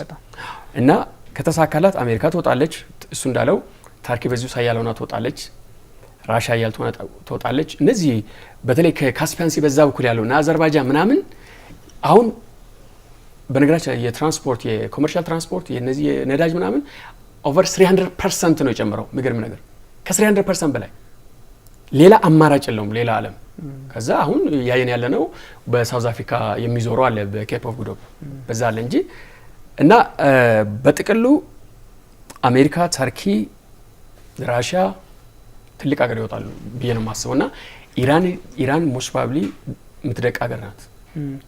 ምንም አይነት ብራይት ፊውቸር እዛ ጋር አይታልኝም ለኢራን። ምናልባት ይሄኛውን ጦርነት አሜሪካ ካልቋጨችውስ እንደታሰበው ማይሳካላት ከሆነ አንተም ቅድም ያነሳቸው የአንደርግራውንድ የሚሳይል ሲስተሞች በቀላሉ የሚወድሙ አይደሉም። እንደሌላ ሀገርም ደግሞ እግረኛ ጦር ማስገብተ አንደኛ ኢራኖችን ባላቸው ባህሪ ጂኦግራፊውም የሚታወቅ ነው። በእግረኛ ጦር የአገሪቷን መንግስት መቆጣጠር ማስቸጋሪ ሆነ። ማሱድ ፔዜሽኪያን ሴንትሪስት ናቸው፣ መሀል ላይ ያሉ ስለሆኑ ሀገራቸውን ለማሻገር በትዕግስት ሊያልፉት ከቻሉ እንደሆነ ነገር ሊፈጠር ይችላል። ግን እኔ ስጋቴ አሁን በነገራችን እስራኤል ተጠቃሚ አትሆንም። በእኔ ግምገማ ይህን ያክል እንትን አትሆንም። በኒምሳ ሜይቢ ይሄ የኒክሌር ፓወሩ የሚባለውን ነገር እሱ ላይ ስጋቷን ካልቀረፈች በስተቀር እንመጣበታለን። ይህን ያክል ለውጥ አይኖርም። ኦልሬዲ እነዚህ አሁን አክሲስ ኦፍ ኤቪል የሚባሉ ሀማስ ምናምን በዚህ በ3 ዓመት ጦርነት ውስጥ አስወግዳለች ብያ ነው ማምነው። ሞስት ፕሮባብሊ ተዳክመዋል። ይህን ያክል ሲግኒፊካንት የሆነ ለውጥ አታመጣም። እስራኤል ኦልሬዲ የያዘችውን ይዛ ነው የምትቀጥለው። ግን ስለ ግራውንድ ትሩፕ ትንሽ ልናገር። ሌላው በቀር አንድ ነገር ታደርጋለች አሜሪካ። ፐርሺያን ገልፍ ላይ ያለ ምን ካርጋ አይላንድ ነው ምናምን ይባላል። 90% የኢራን ፓይፕላይን ነዳጅ በዛ ነው የሚወጣው። እሱን ትቆጣጠራለች አሜሪካ። ሌላው ቢቀር በስፔሻል ፎርስ የፐርሺያን ገልፍ ላይ ያለው ያንን ደሴት ኢራን አሜሪካ ትቆጣጠራለች። ያንን ከተቆጣጠረች የኢራን መንግስት ከነዳጅ የሚያገኘው ገቢ ይቋርጣል። አሁንም ተቋርጧል። ኖርማሊ አሁን እኮ እስማግል የሚደረግ ወደ ፓኪስታን ወደ አፍጋኒስታን የሚሄድ ነዳጅ ካልሆነ በስተቀር ጦርነቱ 100% ኢራን ከውጭ ምንም ነገር እያገኘች አይደለም። ስለዚህ ኢራን ምንድነው አርሚዋ በምን ላይ ኢንዲፔንደንት የሚሆነው? ህዝቧ በምንድን ነው የሚኖረው? ኮላፕስ ያደርጋል ኢራን። ምናልባት መሐመድ እንድትነግረን እንፈልገው የዚህ መካከለኛ ምስራቅ ላይ አሜሪካ ይህን ጦርነት እንግዲህ በምንም መንገድ ዶንት ነው አሁን ባለው ሁኔታ በብዙ መለኪያዎች ባለው የሚሳኤል መወራወር ጥፋቱን በድርድር ይጨርሱታል። በእርግጥ ትራምፕ ያለምንም ቅድመ ሁኔታ መሸነፏን ወይም ደግሞ ጊቭ አፕ ማድረጓን ስታመን ብቻ ነው እንጂ ኖ ዲል የሚል ነገር ሰጥቷል። እሳቸው ስላሉም መሄድ አይደለም ጦርነቱ። በእርግጥ ሁኔታዎች ይቀያይሩታል። ግን እኔ እንደነ ራሽያ ያሉ ሀገራት ሶሪያ ላይ ያኔ መሰለ አቅማቸውን አተው እንደነ ላታኪያ ያሉትን ቦታዎች ጥያቄ ውስጥ አስገብተው ከዛ መካከለኛው ምስራቅ ላይ ሁለቱ ነበሩ በጣም ኮር የሚባሉ እንትኖቻቸውና እንደ ቤዝ የምትወስዳቸው ኢራንንም በዚህ ልክ የሚያጧት ከሆነ የራሽያ ታላቅ ሆኖ የነዳጅ ፖለቲካው ሊያሳድጋ ይችላል ኢኮኖሚካሊ። ግን በመካከለኛው ምስራቅ ፖለቲካ በጂኦ ፖለቲክሱ በምናምን አሜሪካ ድጋሚ ላለፉት 80 ዓመታት የዘለቀችውን ለማስቀጠል መካከለኛው ምስራቅ ላይ እድል ይፈጠርላታል። ራሽያ ግን በመካከለኛው ምስራቅ ያላትን መሰረት ታጣለች የሚል ሀሳብ አለኝና መሐመድ ምን ትላለህ? ማን ጎልቶ ይወጣል የሚለው ላይ የተወሰነ ሀሳብ ስለሚያስፈልገው ያ ምናልባት ይሄ የነዳጁ የኢነርጂው ሁኔታ ከመካከለኛው ምስራቅ ያለውን ነዳጅ የኢነርጂ አጠቃላይ ሁኔታው ከዛ ምንጭ ሆኖ ወደ ዓለማችን የሚደርስበት ሁኔታ ዝቅ አድርገን ባንመለከተው ወይም ዝቅ አድርጎ መመልከቱ በራሱ በጣም ትልቅ ስህተት ሆኖ ነው ማየው። ምክንያቱ the whole መካከለኛ ምስራቅ ላይ ያለው ሁኔታ is all about energy እና ኢነርጂ ነው። መካከለኛ ምስራቅ ላይ ያለው ነዳጅ ነው። ስለዚህ ከኢራን ይመረታል ዌል ወዴት ነው የሚሄደው? ለምሳሌ ሊቢያ ፍሬንች ዋናዋ ጣሊያን ፍሬንች ምናምን ዋናው የኤነርጂ ምንጫቸው ይወዝ ሊቢያ ነበረች።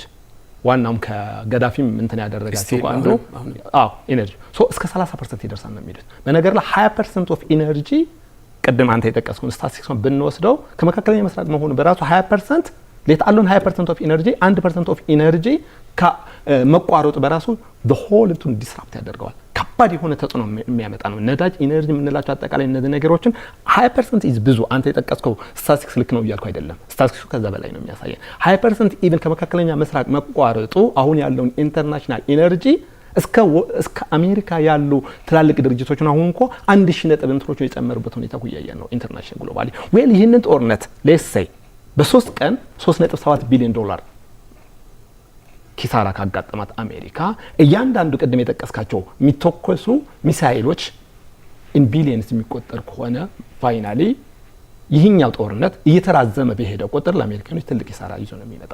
ኢነርጂውም በተቋረጠ ቁጥር አሜሪካና ሌሎች አውሮፓውያንም በጣም እየፈሩ ያለው አሁን እኮ ኢቭን ኖ ችግር የለም ከጦርነቱ በኋላ እና ወደ ነበረበት ይመለሳል ኮነ ያላቸው ያለ ትራምፕ አሁን የጨመረው ነገር ለተወሰነ ጊዜ ይመለሳል። ኦኬ ለስንት ቀን ነው ጦርነቱ የሚቆየው? አንድ ወር ከቆየ እኮ the whole አውሮፓና ኢንተርናሽናል እንትን እኮ ዲስራፕት ይሆናል ነው። ስለዚህ ይህንን ይዘን ቅድም ያልጠቀስኩት ከኢራን አንጻር ምንድነው ኢራን ቀጠናው ላይ ለብዙ ዓመታት ሀያል ሆና ቆይታለች። ስለዚህ የኢራን ሀያልነት ካበቃ ያበቃል የሚል እምነት የለኝም። ስቲል ካበቃ ግን ሌላ ሀገር ሀያል ሆኖ መውጣቱ አይቀርም ነው ፕሬዲክሽኑ ማለት ነው። ስለዚህ ቀጠናው ላይ የተሻለ በቋንቋ በጂኦግራፊ በስፋት በኢነርጂ በምናምን ያላት ቱርክ ናትና ኢራን በተወሰነ መልኩ ምናልባት ሀያልነቷን ካበቃ ወይም እንደገና ወደ ነበረችበት ለመመለስ አሁን ከተደቆሰች ረጅም ጊዜ ሊፈጅባት ስለሚችል ሌሎች ሀገራት ወደ ፊት መምጣታቸው አይቀርም ማለት ነው። ምናልባት ይህንን ሁኔታ ከቻይናና ከሩሲያ አንጻር እንዴት ይታያል ያልከውን ነገር ወይል ቀደም አንስተናል። ሩሲያ በዚህ ጦርነት የምታጣውም የምታተርፈውም ነገር አለ። በአንድ በኩል ሩሲያ ተጎጂ የምትሆንበት ሁኔታ አለ፣ በሌላ በኩልም ተጠቃሚ የምትሆንበት ነገር አለ። ምክንያቱ የቀጠናው ብቸኛው አጋር በቀጠናው ላይ ብቸኛው የሩሲያ አጋር የነበረችው ከሱሪያ ማብቃት በኋላ ኢትወዝ ኢራን ማለት ነው። ስለዚህ ኢራን አሁን ባለው ሁኔታ ከጨዋታ ውጭ የምትደረግ ከሆነ ስቲል ሩሲያ በቀጠናው ላይ የነበራት ትልቁ ሳይ ወይም ድርሻ ታጣለች ነው ሩሲያ። ስለዚህ በአንድ በኩል ይህ ነው። ሁለተኛ ከኢነርጂ አንጻር ግን ተጠቃሚ ትሆናለች ነው ሩሲያ። ምክንያቱ አጠቃላይ የመካከለኛ ምስራቅ ላይ የነበረው ኢነርጂ ዲስራፕት ሲሆን ወደ ሩሲያ አውሮፓውያን ሊመለስ ይችላሉ፣ ሌሎች ሀገራት ሊመለስ ይችላሉ። ቻይና አስቸጋሪ ሁኔታ ላይ ናት ብዬ ነው የማስበው። በአንድ በኩል የኢራን ትልቋ የንግድ አጋር ናት። ትልቅ የቀደም አንተም ስትጠቅሳቸው የነበሩ ከኢነርጂ አንጻርም ትልቋ የኢራን ተጠቃሚ ቻይና ናት። በተመሳሳይ ሁኔታ ደግሞ ከባህረ ሰላጤ ሀገራት ደግሞ ትልቅ የሆኑ የኢኮኖሚ ትስስር ያላት ሀገር ናት ቻይና ማለት ነው። ብዙ ይሄ ቤልት እንትን የምንለው የሮድ ቤልት የምንለው እንትኖችም ስለዚህ ቻይና ኦፊሻሊ ጦርነቱ ሰላም ወደ ድርድር እንዲመጣ ጦርነቱ እንዲቆም ጥሪ ልታደርግ ትችላለች። ወታደራዊ የሆነ ኢንተርቬንሽን ግን ታደርጋለች የሚል እምነት የለኝም። አታደርገውም ቻይና ባህሪዋ ስላልሆነ። ምናልባት ቻይና ኳልኩሌት የሚያደርጉት ምንድነው ሁኔታ ወዴት ሊያዘነብል ይችላል ብሎ ጥቅማቸውን እያሰሉ ሊቆዩ ይችላሉ የሚል እምነት አለኝ። ሜይቢ መጨረሻ ላይ ያነሳው ይሄ ከአሜሪካ ጦርነቱ ላይ አሸናፊ ሆና የምትወጣበት ሁኔታ በመካከለኛ ምስራቅ ፖለቲካ ውስጥ ሚዛንዋ አይደበዝዝም ወይ ከተሸነፈችስ ምን ሊሆን ይችላል የሚለውን ነገር ዌል እኔ እርግጥ ነው አሜሪካ በኢራን ላይ ከባድ የሆነ የአየር ጥቃት እያደረጉ ነው። የኢራን የመከላከያ በተለያየ መከላከያ የምንላቸው በብዛት እየተመቱ ነው እንደምናያቸው። ነገር ግን ስቲል እኔ አሜሪካ እያሸነፈች ነው የሚል እምነት የለኝም። በምንም ታምር እያሸነፈ ነው የሚል እምነት የለኝም። ምክንያቱም ቀደም ያነሳናቸው ነገሮች አሉ። ኢራን ቀጠናው ላይ በብዛት ጥቃት እያደረገች ነው። በተለይ የአሜሪካ የጦር ቤዞች የምንላቸው ባህሬን በጣም በከፍተኛ ሁኔታ ኳታር፣ ዩኤኢ አሁን በቀን ቢሊየንስ ያክል እንትን የሚያገኙት የነበረውን እያጡ ነው። ስለዚህ ይሄ አሜሪካ በቀጠናው ላይ አይነኬ የነበረውን እንትን እንደምትነካ አሳይተዋል ኢራናውያን። ይሄንን ማሳየት በቃ አሜሪካ አይነኬ ናት ቀጠናው ላይ የጦር ቤዞቹ አይነኬ ናቸው የሚለው ነገር የነበረው ነገር ይሄንን አሜሪካ የምትነካ ሀገር እንደሆነች ይሄንን ማሳየት ይችላል ማለት ነው።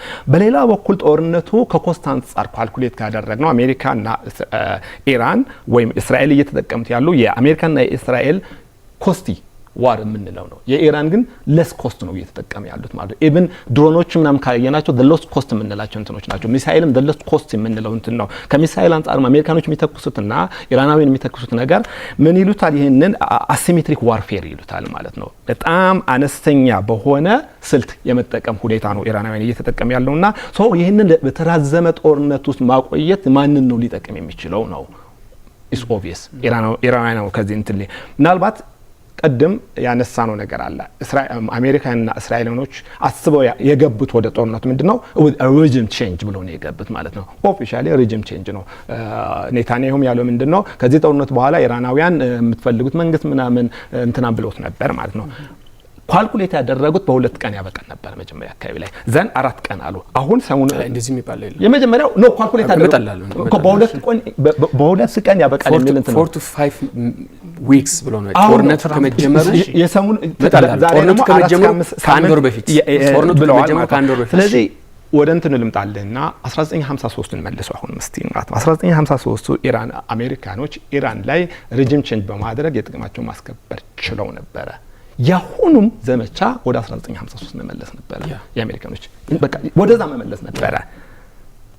ነገር ግን የዛሬዋ ኢራን እና የያኔዋ ኢራን ግን እኩል አይደሉም።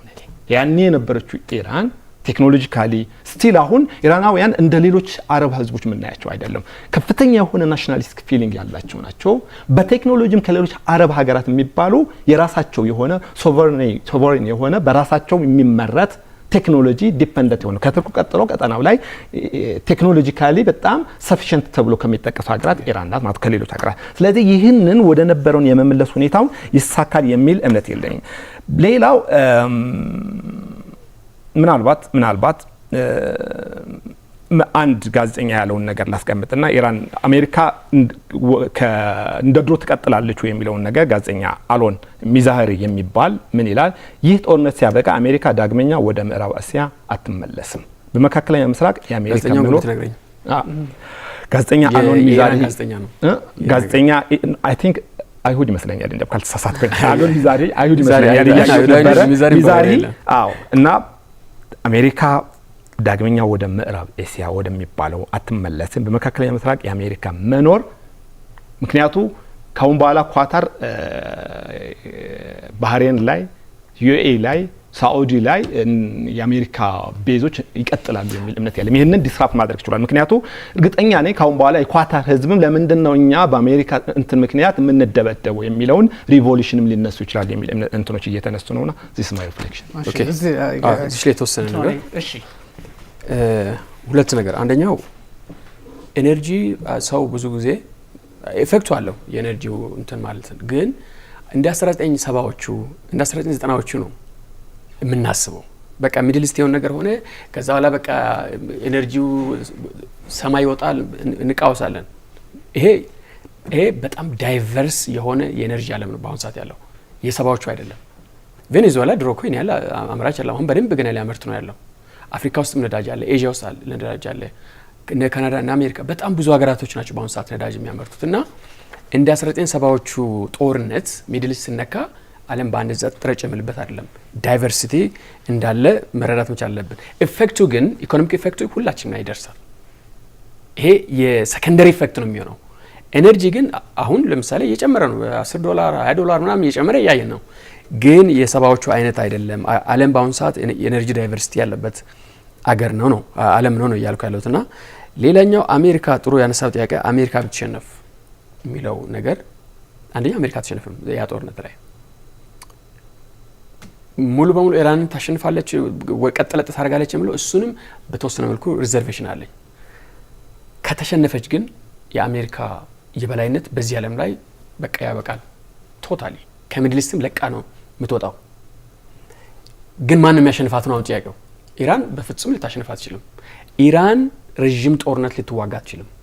ብዙ ሚሳይሎች ሊኖረው ይችላል። ለምሳሌ ልንገርህ 6-7 ቀን ዝም ብለህ እንትኑን ትሬንዱን ብታይ መጀመሪያ ቀን 350 ሚሳይል ተኮሰች፣ ሁለተኛ ቀን 250 ነው ምናምን እያለ ያለ የዛሬ 6ኛ ቀን ላይ 5 ሚሳይል ነው ተኮሰችው። ሚሳይል የላትም ማለት አይደለም። ግን ትሬንዱ ስታይ ለምሳሌ የሴንትራል ኮማንድ መሪ የሆነው የሴንትኮም መሪ አድሚራል ኩፐር ፊገሩን ያሳይ ነበር 83% የሚሳኤል መተኮስ ቀንሷል። ድሮን 73% ቀንሷል። ለምሳሌ ትላንት ወዲያ አንድ ሚሳኤል ወደ እስራኤል አልተኮሰችም። የሆነበት ምክንያት ምንድነው? እነዚህ ሞባይል እንትኖች ላውንቸሮች አሉ እና አሜሪካ ሚሳኤሉን ሳይሆን ላውንቸሮችን ይዞሩ ነው የመቱ ያሉት። ገና እንቅስቃሴ ሲያደርግ ላውንቸሩ ይመታል። በዛ የተነሳ ላውንች የማድረግ አቅሟ የወደቀ ነው። ሞባይል ግን ያልሆኑ ተራራ ውስጥ ምን ውስጥ ያሉ ላውንቸሮች ይኖራሉ። እሱን እንዴት ዲል ያደርጋሉ የሚለው ነገር እንመለከታለን። ነገር ግን ነው ከአሁኑ በ6 ቀን ውስጥ ላውንች የማድረግ አቅሟ እስከ 90% ቀንሷል። አንደኛው እሱ ነው። ኢኮኖሚክ ሶርሷስ ገንዘብ ከየት ነው የምታመጣው? ተዘግቷል እኮ 100%። ኢራን እኮ ምንም አይነት የውጭ ግንኙነት በአምሳት የላትም። ምንም አይነት ንግድ በውጭ የላትም። አሜሪካ እኮ ቤዛውን ባህሬን ነው የምትመታው፣ ካታር ነው የምትመታው። አሜሪካን እኮ አንዲት ከተማ ላይ አንዲት ስንጥር እኮ አይወርቅም። የአሜሪካ ዋና ቤዝ ነው እንጂ ያለው የአሜሪካ ኢኮኖሚ አይደለም ያለው። ቤዙ ይፈርሳል፣ ቤዙ ይገነባል።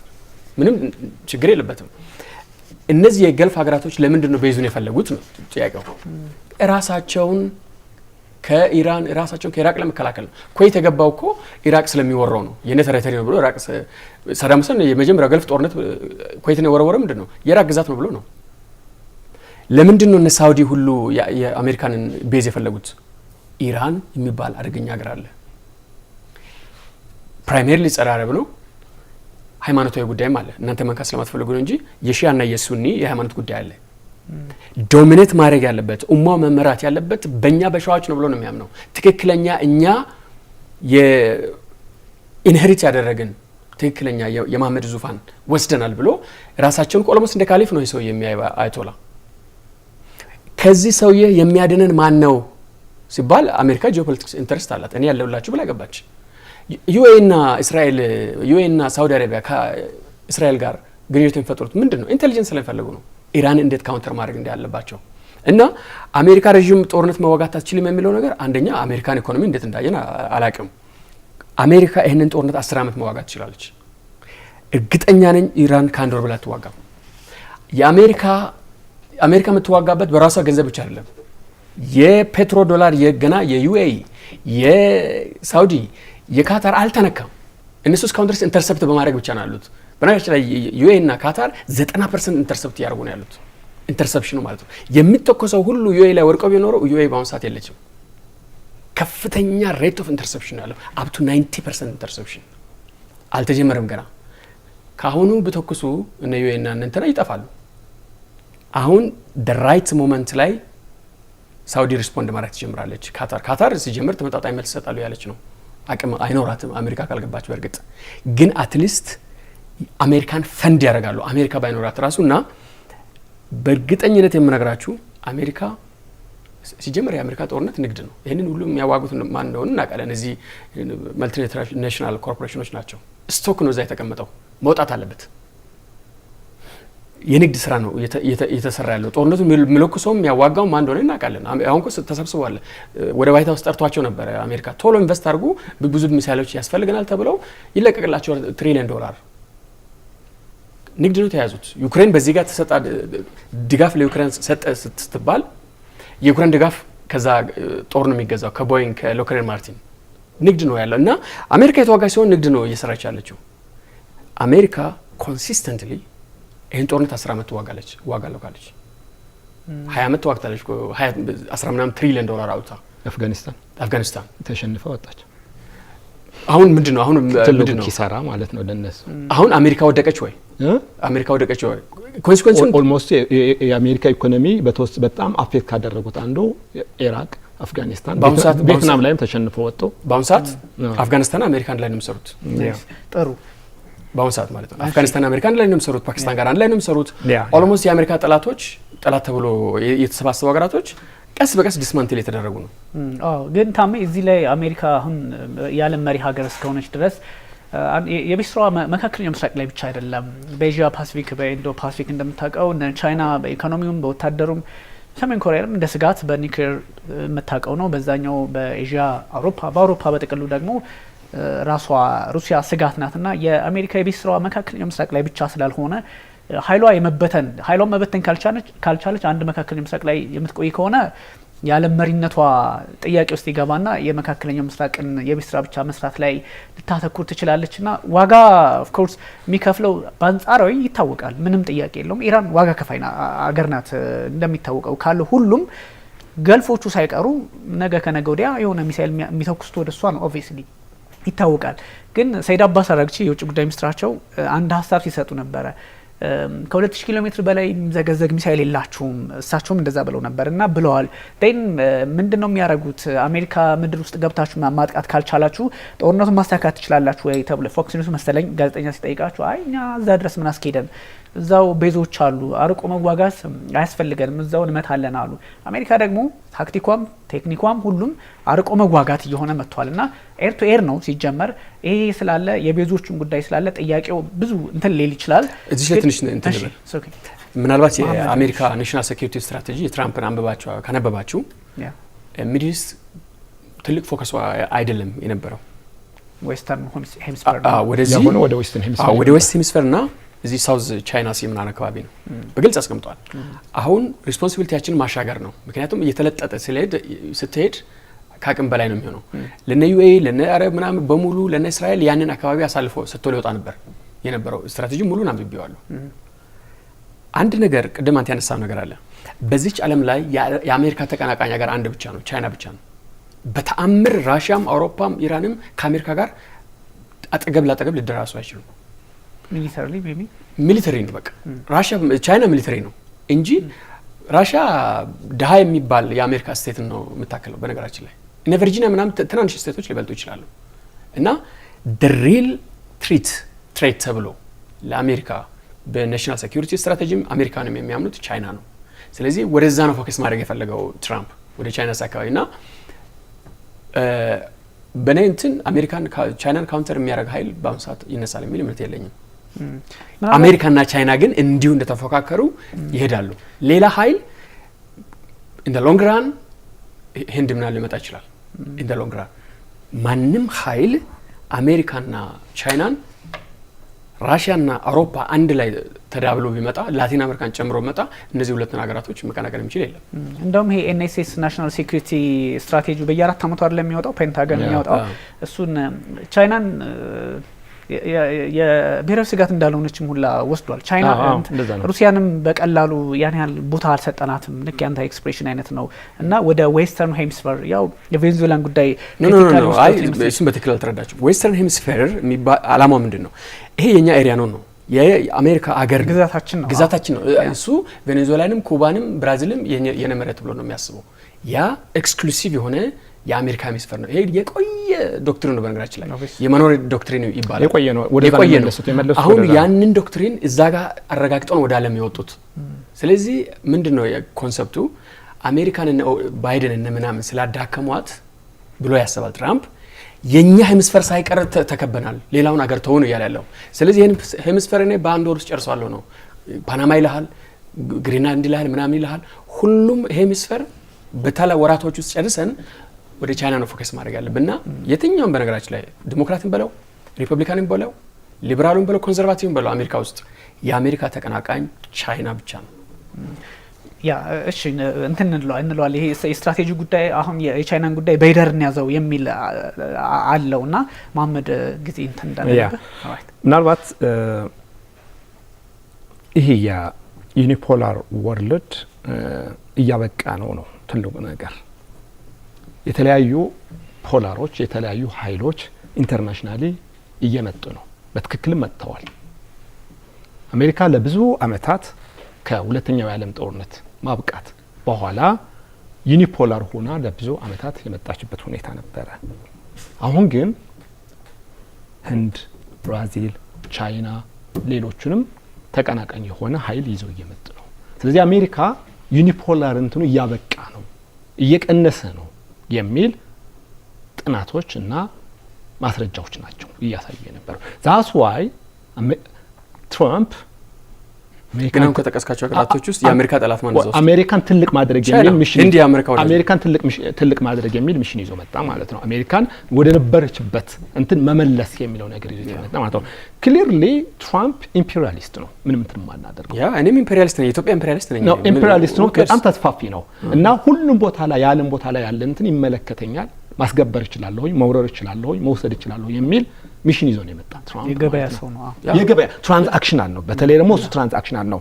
የሆነ ሀገራት ጋር ሲደራደር አምናት ጀጅንግ ሂም ጀጅ እያደረኩ አይደለም። ሰውየው ትራንዛክሽናል ነው ብያለሁኝ። ስለዚህ ዛሬ ላይ ተነስቶ ግሪንላንድ ሊወር ይችላል፣ ነገ ተነስቶ ኩባ ሊወር ይችላል፣ የሆነ ሰዓት ላይ ተወስቶ እንትን ሊያደርግ ይችላል። ሶ ዚስ አካሄድ የሰውየውን አካሄድ ዓለም ወዴት ይወስዳታል ነው።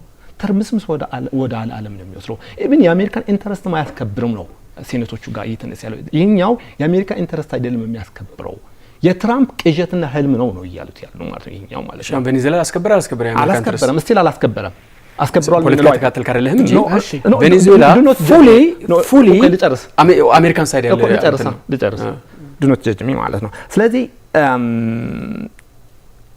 ቀጠናው ላይ አሜሪካ ሚድል ኢስት ላይ የነበራት ኢንተረስት ያላት ኢንተረስት አስረክባ የመውጣት ህልሙም ሀሳቡም አልነበራቸውም፣ ሊኖራቸውም አይችልም እኔ እስከማውቅ ድረስ ማለት ነው። ይልቅ እስራኤል ቀጠናው ላይ ለእስራኤል የሚመች የአሜሪካ ኢንተረስት የምታስከብር አዘሴም ታይም የእስራኤል ኢንተረስት የሚከበርበት ኦርደር መፍጠር ነው። ዛስቲት ይህንን ከማድረግ አንጻር ይህንን አብርሃም አኮርድ ስራው ምንድነው? አብርሃም አኮርድ አለ፣ ሳውዲ አለ፣ ዩኤኢ አለ፣ ሳውዲ ዩኤኢ እና ካታር ኩዌት ካለ አሜሪካ ምን ይሰራል እዛ? ሌላ ቦታ አይደለም። አብርሃም አኮርድ የተፈራረሙት የእስራኤል ኢንተረስት ለማስከበር ነው። የአሜሪካ ኢንተረስት ማለት ኦብቪየስሊ ማለት ነው። ቆይ ልመጣ አባውት ጂኒየስ ጋር እንትን እያወራሁ አይደለም፣ እዚህ ጋር ማለሳለን ማለት ነው። ኳታር ላይ ያለው ቤዝ ሲመታ ቤዞቹ ቀላል አይደሉም። 10,000 ወታደር ኳታር ላይ የዓለማችን ትልቁ ራዳር ትልቁ ኢምቢሊየንስ የሚቆጠሩ ኢራኖች ሲመቱት ኢራን ኦር ዩኤኢ ላይ ያለውን የጦር ቤዝ ሲመታ ኢንትሪሊየንስ ዶላር ወጥቶባቸው የተገነቡ ናቸው። እነዚህ ማይነር ነገሮች አድርገን አናስባቸው። ይህንን ነገር ደን ከዚህ ጦርነት በኋላ ዩኤኢ ውስጥ አሜሪካ የሚኖራት ሚና፣ ኳታር ላይ የሚኖራት ሚና ኦኬ እነዚህ እንትኖች ላይ እነ ሳኡዲ ኢራንን እንደ ጠላት አድርገው ስለሚመለከቱ ወይም ሃይማኖታዊ ሁኔታ ስላላቸው ለዛ ምክንያት ነው ከሳኡዲ ከአሜሪካ ጋር ትስስር የሚፈጥሩ ምናምን ያልከው ነገር ስናት እሱ አይደለም። ፓርት ኦፍ ጂኦፖለቲክስ ያስኬዳል። አሁን ጥሩ መጣልኝ። ፓርት ኦፍ ጂኦፖለቲክስ አድርገን እንየውና ዌል ሳኡዲ ከአሜሪካ ጋር ሆነ ኢራን ለማዳከም ሰራች። ኳታር ከአሜሪካ ጋር ሆና ቀጠናው ላይ የአሜሪካ ኢንተረስት ታስጠብቅ ኖረች። ዩኤኢ ኢማጂን ትንሽ ሀገር አድርገን እንዳናስባት ትንሽ ናት፣ ግን እስከ እንትን ድረስ ፋይናሊ ግን ዩኤኢ እና ሳኡዲ ሲጣሉ አየናቸው። ሁለቱ አንተ እንደምትለው ከሆነ አንተ እንደምትለው ከሆነ they were ሱኒ አይደለም ያገናኛቸው። እነዚህ ዩኤኢ የራሷ የሆነ ዲፕ እንትን መፍጠት ትፈልግ ነበር እዛ ጋር የመን ውስጥ የነበረ ኦኬ ዩኤኢ ምንድነው ሱኒ ናት፣ ግን የመን ላይ ስትረዳ የነበረው ማንን ነው? ምንድነው? ማንን ነው ሁለቱም ተመሳሳይ ነው ስትረዳ ነበር። የትኛው ፋክሽን ነው መርጣ ስትረዳ የነበረው? የሳውዘርን ካውንስል የሚባለው ነው ስትረዳ ነበረው። ሳውዲ ጋር ምንድነው ያጣላቸው ታዲያ? ሳውዲም የሳውዘርን ትራንዚሽናል ካውንስል ነው ሳውዲ ጋር ያጣላቸው ምንድነው? let me go there።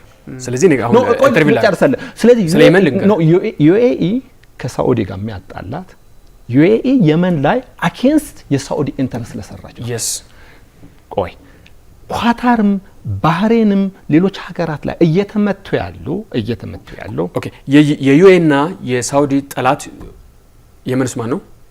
የመንስ ማን ነው? ሁቲ ምንድነው?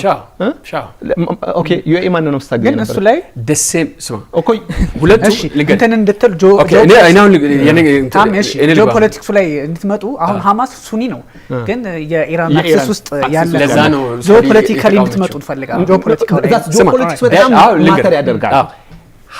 በነገራችን ሐማስንም ከመጣን they are begging እስራኤልና አሜሪካን ሐማስ እንዲያጠፉ ዩኤና ሳውዲ they are begging ይለምኗቸዋል ማንን እንዲጠፉ ማንን ሐማስን ማንን ነው የሚለምነው?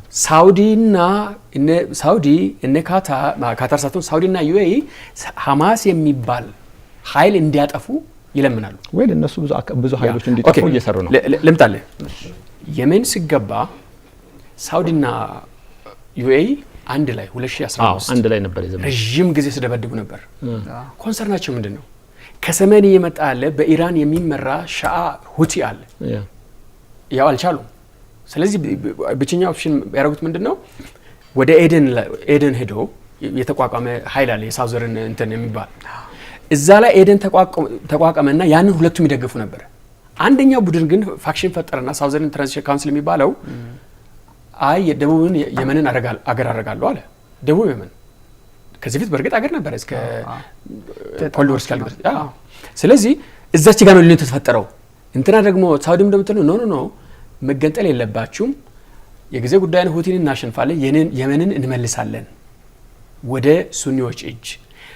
እንትና ደግሞ የመን ካሁን የሚሸነፍ አልመሰላትም ዩኤኢ። ስለዚህ መገንጠሉ ይሻላል ነው። ስትገነጥል ማንን ነው ስትገነጥል? ሁቲን አገር አድርገ የሳውዲ አረቢያ ድንበር አድርገ ለራስ ሳውዲ አረቢያና ህይወትን አቀሳስረ ልትሄድ ነው ዩኤኢ። እንደዚህ የሚባል ነገር የለም።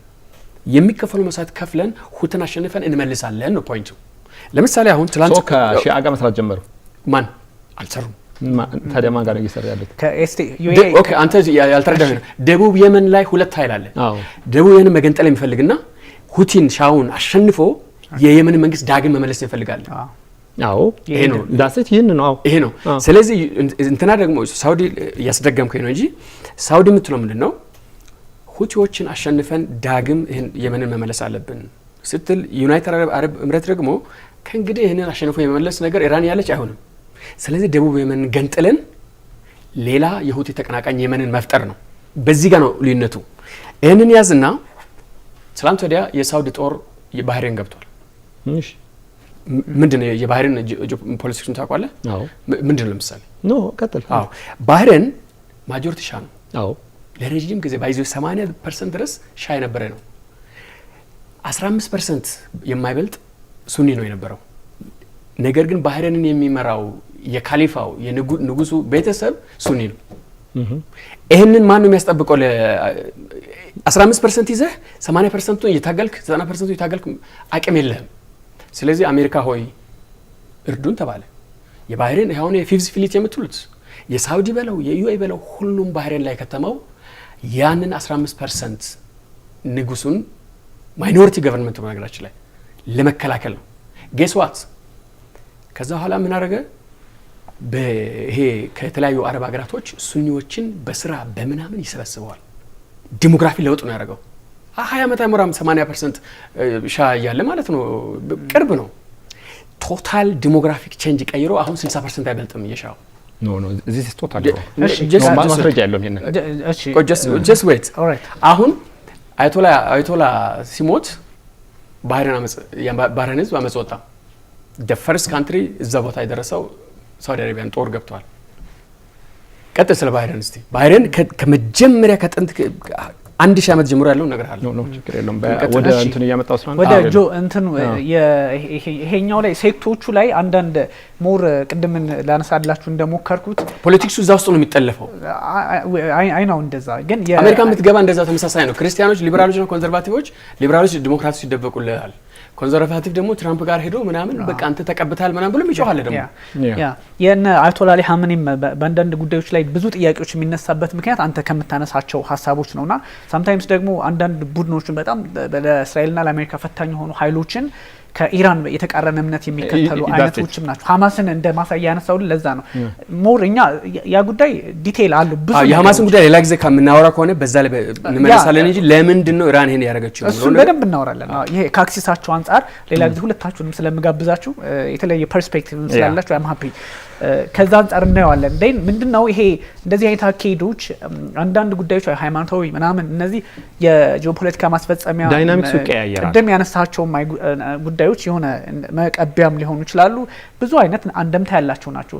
ይሄኛው ጉዳይ እኛ ይሄን ስናነሳ ብዙ ነገር ፐርሰናሊም ስናወራ ጂኦፖለቲካሊ ኢምፓክቱ ሚድል ኢስት ስለሆነ ብቻ ሳይሆን ሚድል ኢስት ላይ ነዳጁን ብቻ አይደለም የሚያንገበግበው። ዓለማችን ላይ በጣም ወሳኝ የተባሉት ቁልፍ መስመሮች እንደነ ሆርሙዝ ራሱ እዚህ በአልመንደብ ስዊዝ ቦይ ምናምን የመሳሰሉትን ስለሚያካትት ከነዳጁን ባሻገር መተላለፊያው መቆለፉ የዓለምን ፖለቲካ ይቀይረዋል፣ አስቸጋሪ ሁኔታ ይፈጥራል። አዳዲስ አማራጮች እነ ሳውዲ አረቢያ ቀይ ባህር ላይ ናቸው። አሁን እኮ በቃ ለእኛም ቀጥተኛ ነገር ይዞ ይመጣል ማለት ነው። አዎንታዊ የሚሆን አሉታዊ የምንመለከተው ቢሆንም ሌላውን ትተ ነው አረብ ሀገር የሌለ ቤተሰብ አለ እንዴ? አረብ ሀገር እኮ የሌለ የለም። ከእስራኤል ጀምረ ያው እስራኤል ሚድል ኢስተርን አረብ ውስጥ እንትን ባትልም ካታርን ጨምረህ ወይም ደግሞ ቤይሩት እዛው ጎረቤቶቻችሁ ስትመለከት እያንዳንዱ ቤት ወይ ዘመዱ አለ ወይ ባይኖርም የሆነ ኢትዮጵያ አለ ብቻ ያረባ። ለዛም ነው ይሄን ትልቅ ሰዓት ይዘን እንትን የምንለውና ሜቢ የቀይ ባህርን ፖለቲካ በዚሁ አያይዘን በተወሰነ መጠን ብናነሳው እንደ ሌላ ጊዜ ደግሞ አሪፍ እንትኖች ስላሉ እንመለሳለን። መሐመድ ሲዝ ላይ በተለያየ መንገድ አንስተናቸዋል ብዬ አስባለሁ። ስለ ሁቲ ስናነሳ ስቲል ስለ ቀይ ባህር እያነሳን ነው። የመንግስታት ሚና አሁን እንደዚህ አይነት ጉዳዮች ሲፈጠሩ እዚህ እዛም ጥያቄዎች ስላሉ ከዛ አንጻርም ብናነሳ ምን አይነት አታይ ሊኖር ይገባል? ኢራንና በእንትኖች እየተደረገ ያለው ቀይ ባህርና ኢትዮጵያ በተለይ ሆርን ኦፍ አፍሪካ ላይ ምን አይነት እንድምታ ሊኖሩ ይችላል የሚለውን ነገር የተነሳው የመጀመሪያው የሁቲዎች ሁኔታ ነው ከግምት ውስጥ መግባት ያለበት። በየመን የሚገኙ ሁቲዎች ጥቃት መልሰዋል፣ ሰንዝረዋል፣ ኦልሬዲ ጆይን አድርገዋል እነሱም ጦርነቱ። ምናልባት በባበል መንደብ አሁን ስናነሳ የነበረ የጦር ቀጠና ከሆነ ሸቀጥ ያንንም የጦርነት ቀጠና ሆኖ ከመጣ ባበል መንደብ የዋጋ ሸቀጦች ይንራሉ፣ አቅርቦትም ይዘገያል። አንዱ ኢፌክት ይሄን ነው። ሁለተኛውም የቱርክ ተጽዕኖ ይኖራል። ቱርክ ጦርነቱ ላይ ወይም በዚህ እንትን ሁኔታ ላይ የሚኖራት ሚና የኛም ፖለቲክስ የሆርን ኦፍ አፍሪካ ፖለቲክስ አፌክት ያደርገዋል። ምክንያቱም ቱርክ በአፍሪካ ቀንድ በፍጥነት እየተስፋፋች ያለች ሀገር ናት። ሁላችን የምናውቃት ሶማሊያ ውስጥ ትልቅ የጦር ሰፈር ሰርታለች። ከኢትዮጵያም ጋር ጠንካራ የሆነ የኤነርጂና የመከላከያ ስምምነትም ተፈራርማለች። ኢትዮጵያም ዋናዋ ወዳጅ ሆና ቀጥላለች ማለት ነው። ሌሎች በባህረ ሰላጤው ሀገራት ላይ ደግሞ ያለውን በኢትዮጵያ ኢንቨስት ያደረጉት እንደነ ኤሚሬትስ እንደነ ኳታር አሉ። ስለዚህ የነሱ ኢንቨስትመንት የነሱ እንትን ሲጎዳ ኢትዮጵያ ላይ ያላቸው ኢንቨስትመንትም ሊጎዳ ይችላል። ከዚህ ጋር ተያይዞ ሰሞኑን የኢትዮጵያ ጠቅላይ ሚኒስትር ዶክተር አብይ አህመድም ለኳታር ኤሚርና ለኩዌቱ አልጋ ወራሽ መልእክት አስተላልፈዋል። ኢራን በእነዚህ ሀገራት የፈጸመችውን ጥቃት በማውገዝ ከጎናቸውም አጋር መሆናቸውም ገልጸዋል ማለት ነው። ታዲያ ኢትዮጵያ ምን እያደረገች ነው እዚህ ጋር? ምክንያት ከኢራንም ጠንካራ የሆነ ወዳጅነት አላቸው። በ2025 ላይ ኢራን ጋር ተደርጎ ተሄዶ የተፈራረምናቸው ስምምነቶች አሉ። ከኢነርጂ ከሴኩሪቲ አንጻር የተፈራረምናቸው ስምምነቶች አሉ። እዚህ ጋርም ከገልፍ ስቴቶች ጋር የተፈራረምናቸው ስምምነት አለ። እዚህ ጋር ከእስራኤል ጋር የተፈራረምነው ስምምነት አለ። እዚህ ጋር እንትን አለ። ስለዚህ ኢትዮጵያ እነዚህ በጣም ዳይናሚክ የሆነና በጣም ኮምፕሌክስ የሆኑ ኢሹዎችን እንዴት ነው እያስኬደች ያለችው የሚለው ነገር አይ ቲንክ ኢትዮጵያ መልቲ አላይመንት የምንለውን አሰላልፍ ሁኔታ እየተከተለች የዲፕሎማሲ አካሄድ እየተከተለች ያለች ይመስለኛል። ብሔራዊ ጥቅሟን ለማስከበር ከሁሉም ወገኖች ጋር ግንኙነት መጠበቅ እንደሚያስፈልግ የታመነ ይመስለኛል። ከሁሉም ወገኖች ብሔራዊ ጥቅም ነው ወይ ኢትዮጵያ ናሽናል ኢንተረስት ሊከበር የሚችለው በምን መልኩ ነው? ከአንድ ወገን ጋር በመሰለፍ ነው ወይስ ከሌሎች ሁሉም ወገኖች ወይም አንዳንዴ ሪዘርቭ በመሆን የሚገኝ ጥቅም ካለ? ስለዚህ ኢትዮጵያ ናሽናል ኢንተረስቷን ለማስጠበቅ ብሔራዊ ጥቅሟን ለማስከበር ከሁሉም ወገኖች ጋር ግንኙነት የመጠበቅ ሁኔታ ይህንን ከባህረ ሰላጤው ሀገራት ከፍተኛ ቁጥር ያላቸው ኢትዮጵያውያን አሉ። በጣም ከፍተኛ የሆነ ኢትዮጵያውያን አሉና በዚህ ጦርነትም አሁን ሰለባ ሆነዋልና በተለያየ መንገድም ኢቭን ዩኤኢም በጥቃቱ ከተገደሉ እንትኖች መካከል ኢትዮጵያ እንደሚገኙ እየተነገረ ነው። በሌላ በኩል ከኢራን ጋርም ያለን የድህነት ትስስርም እንትን ውስጥ መደረግ ያለበት ነገር ነውና ይህንን ሁኔታዎችን ስናያቸው ኢትዮጵያ እያደረገችው ያለው ነገር ምንድነው? ብሔራዊ ጥቅሟን ያስከበረ የዲፕሎማሲ አካሄድ እየተከተለች ያለው መስሎ ይሰማኛል ማለት ነው። አስተውሎ መራመድ ያዋጣል በዚህ ሰዓት ታመም ትላለ። እኔም ተመሳሳይ ነገር ነው የሚይዘው። ግን ያው ይሄ ጦርነቱ ለኢትዮጵያ ኢንተረስት ይጠቅማል ብዬ ነው የማስበው። አሁን ባለው ሁኔታ ሳይሆን በጣም ከዚህ በላይ ብስፋፋ፣ ለምሳሌ ግብጽ ኢንቮልቭ ብታረግ፣ ታርኪ ብዙ ጥረት የተደረገ ነው ማን እንደሆነ ያው ኢራን የሞከረችውን ማን ይሁን ብቻ ድራግ አርጎ ወደዛ ውስጥ ለማስገባት የተሞከረውና ታርኪ ኢንቮልቭ ብታረግ፣ ግብጽም ኢንቮልቭ ብታረግ የሬድ ሲ ሪጅን የኢትዮጵያ አካባቢ ነፃ ነው የሚሆነው። የኢትዮጵያ የሀገር ውስጥ ጉዳይ ባይኖር ኢትዮጵያም የራሷን አንድ እንጨት ብታሳርፍ እኔ ችግር የለብኝም እና አይ ሆፕ ግብጽና ታርኪ በዚህ ጦርነት ላይ ይሳተፋሉ የሚል ተስፋ አለኝ።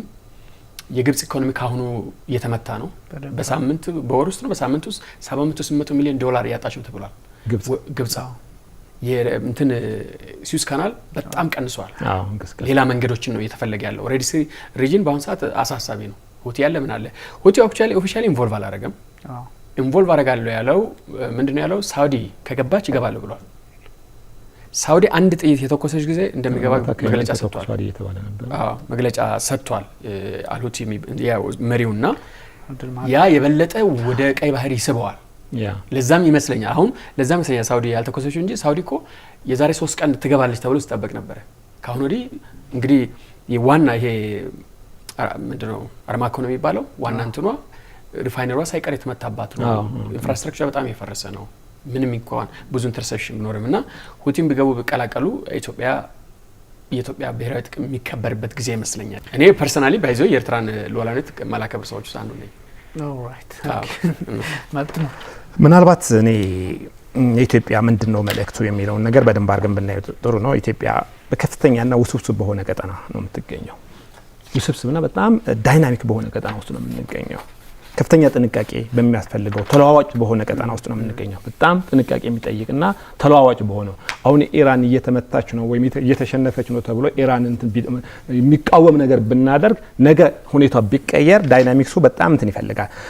ጠቅላይ ሚኒስትር አብይ አህመድም ለኳታርና ለኩዌት አጋርነታቸውን ገልጸዋል ብለናል።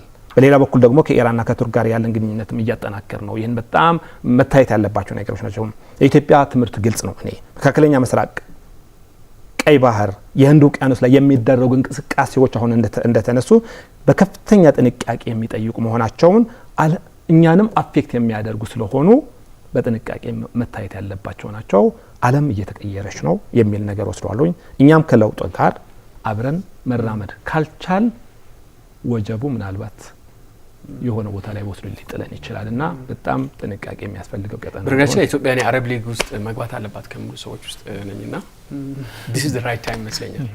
አረብ ሊግ አባል መሆን አለብን ብዬ ነው የማምነው። ከድሮ ጀምሮ የቆየ አቋም ነው። ከቀይ ባህር ፖለቲካም አንፃር እንደዚህ አይነት ጉዳዮች ይነሳሉ። ወደፊት በደንብ በእነዚህ ጉዳዮች ላይ በመካከለኛው ምስራቅም አይደለም በአፍሪካ ቀንድ ፖለቲካ ላይ በስፋት እናነሳዋለን። በጣም ማመሰግነው ሁለታችሁን። በሌላ ጊዜ ሰፋ ባሉ ጉዳዮች በአፍሪካ ቀንድም ፖለቲካ በተለያዩ ሀሳቦች ላይ እንመለሳለን። ታንክ ዩ በጣም ማመሰግናችሁ። ውድ ተመልካቾቻችን ስተከታተሉት የነበረው ኤንቢሲ ዓለም አቀፍና የመካከለኛው ምስራቅን ፖለቲካ አሁናዊ ጉዳዮችና የዓለም የፖለቲካ ስርዓት አዲስ መልክና ቅርጽ ሊኖረው ይችላል ወይ የሚለውን እንደዚሁም የአሜሪካ እስራኤልና ኢራን ውጥረት ምን ላይ ያለ የሚለውን ከአፍሪካ ቀንድ ፖለቲካ አንጻርም ከቀይ ባህርም ዳስተነዋል። እንግዲህ ሁለታችሁንም አመሰግናችኋለሁ። ዶክተር ታማኝ ወየሰና መሐመድ አውል ሀጎስ ዛሬ አብራችሁን ስለሆናችሁ እጅጉን አመሰግናለሁ። ውድ ተመልካቾቻችን አብራችሁን ስለቆያችሁ እናመሰግናለን። መልካም ጊዜ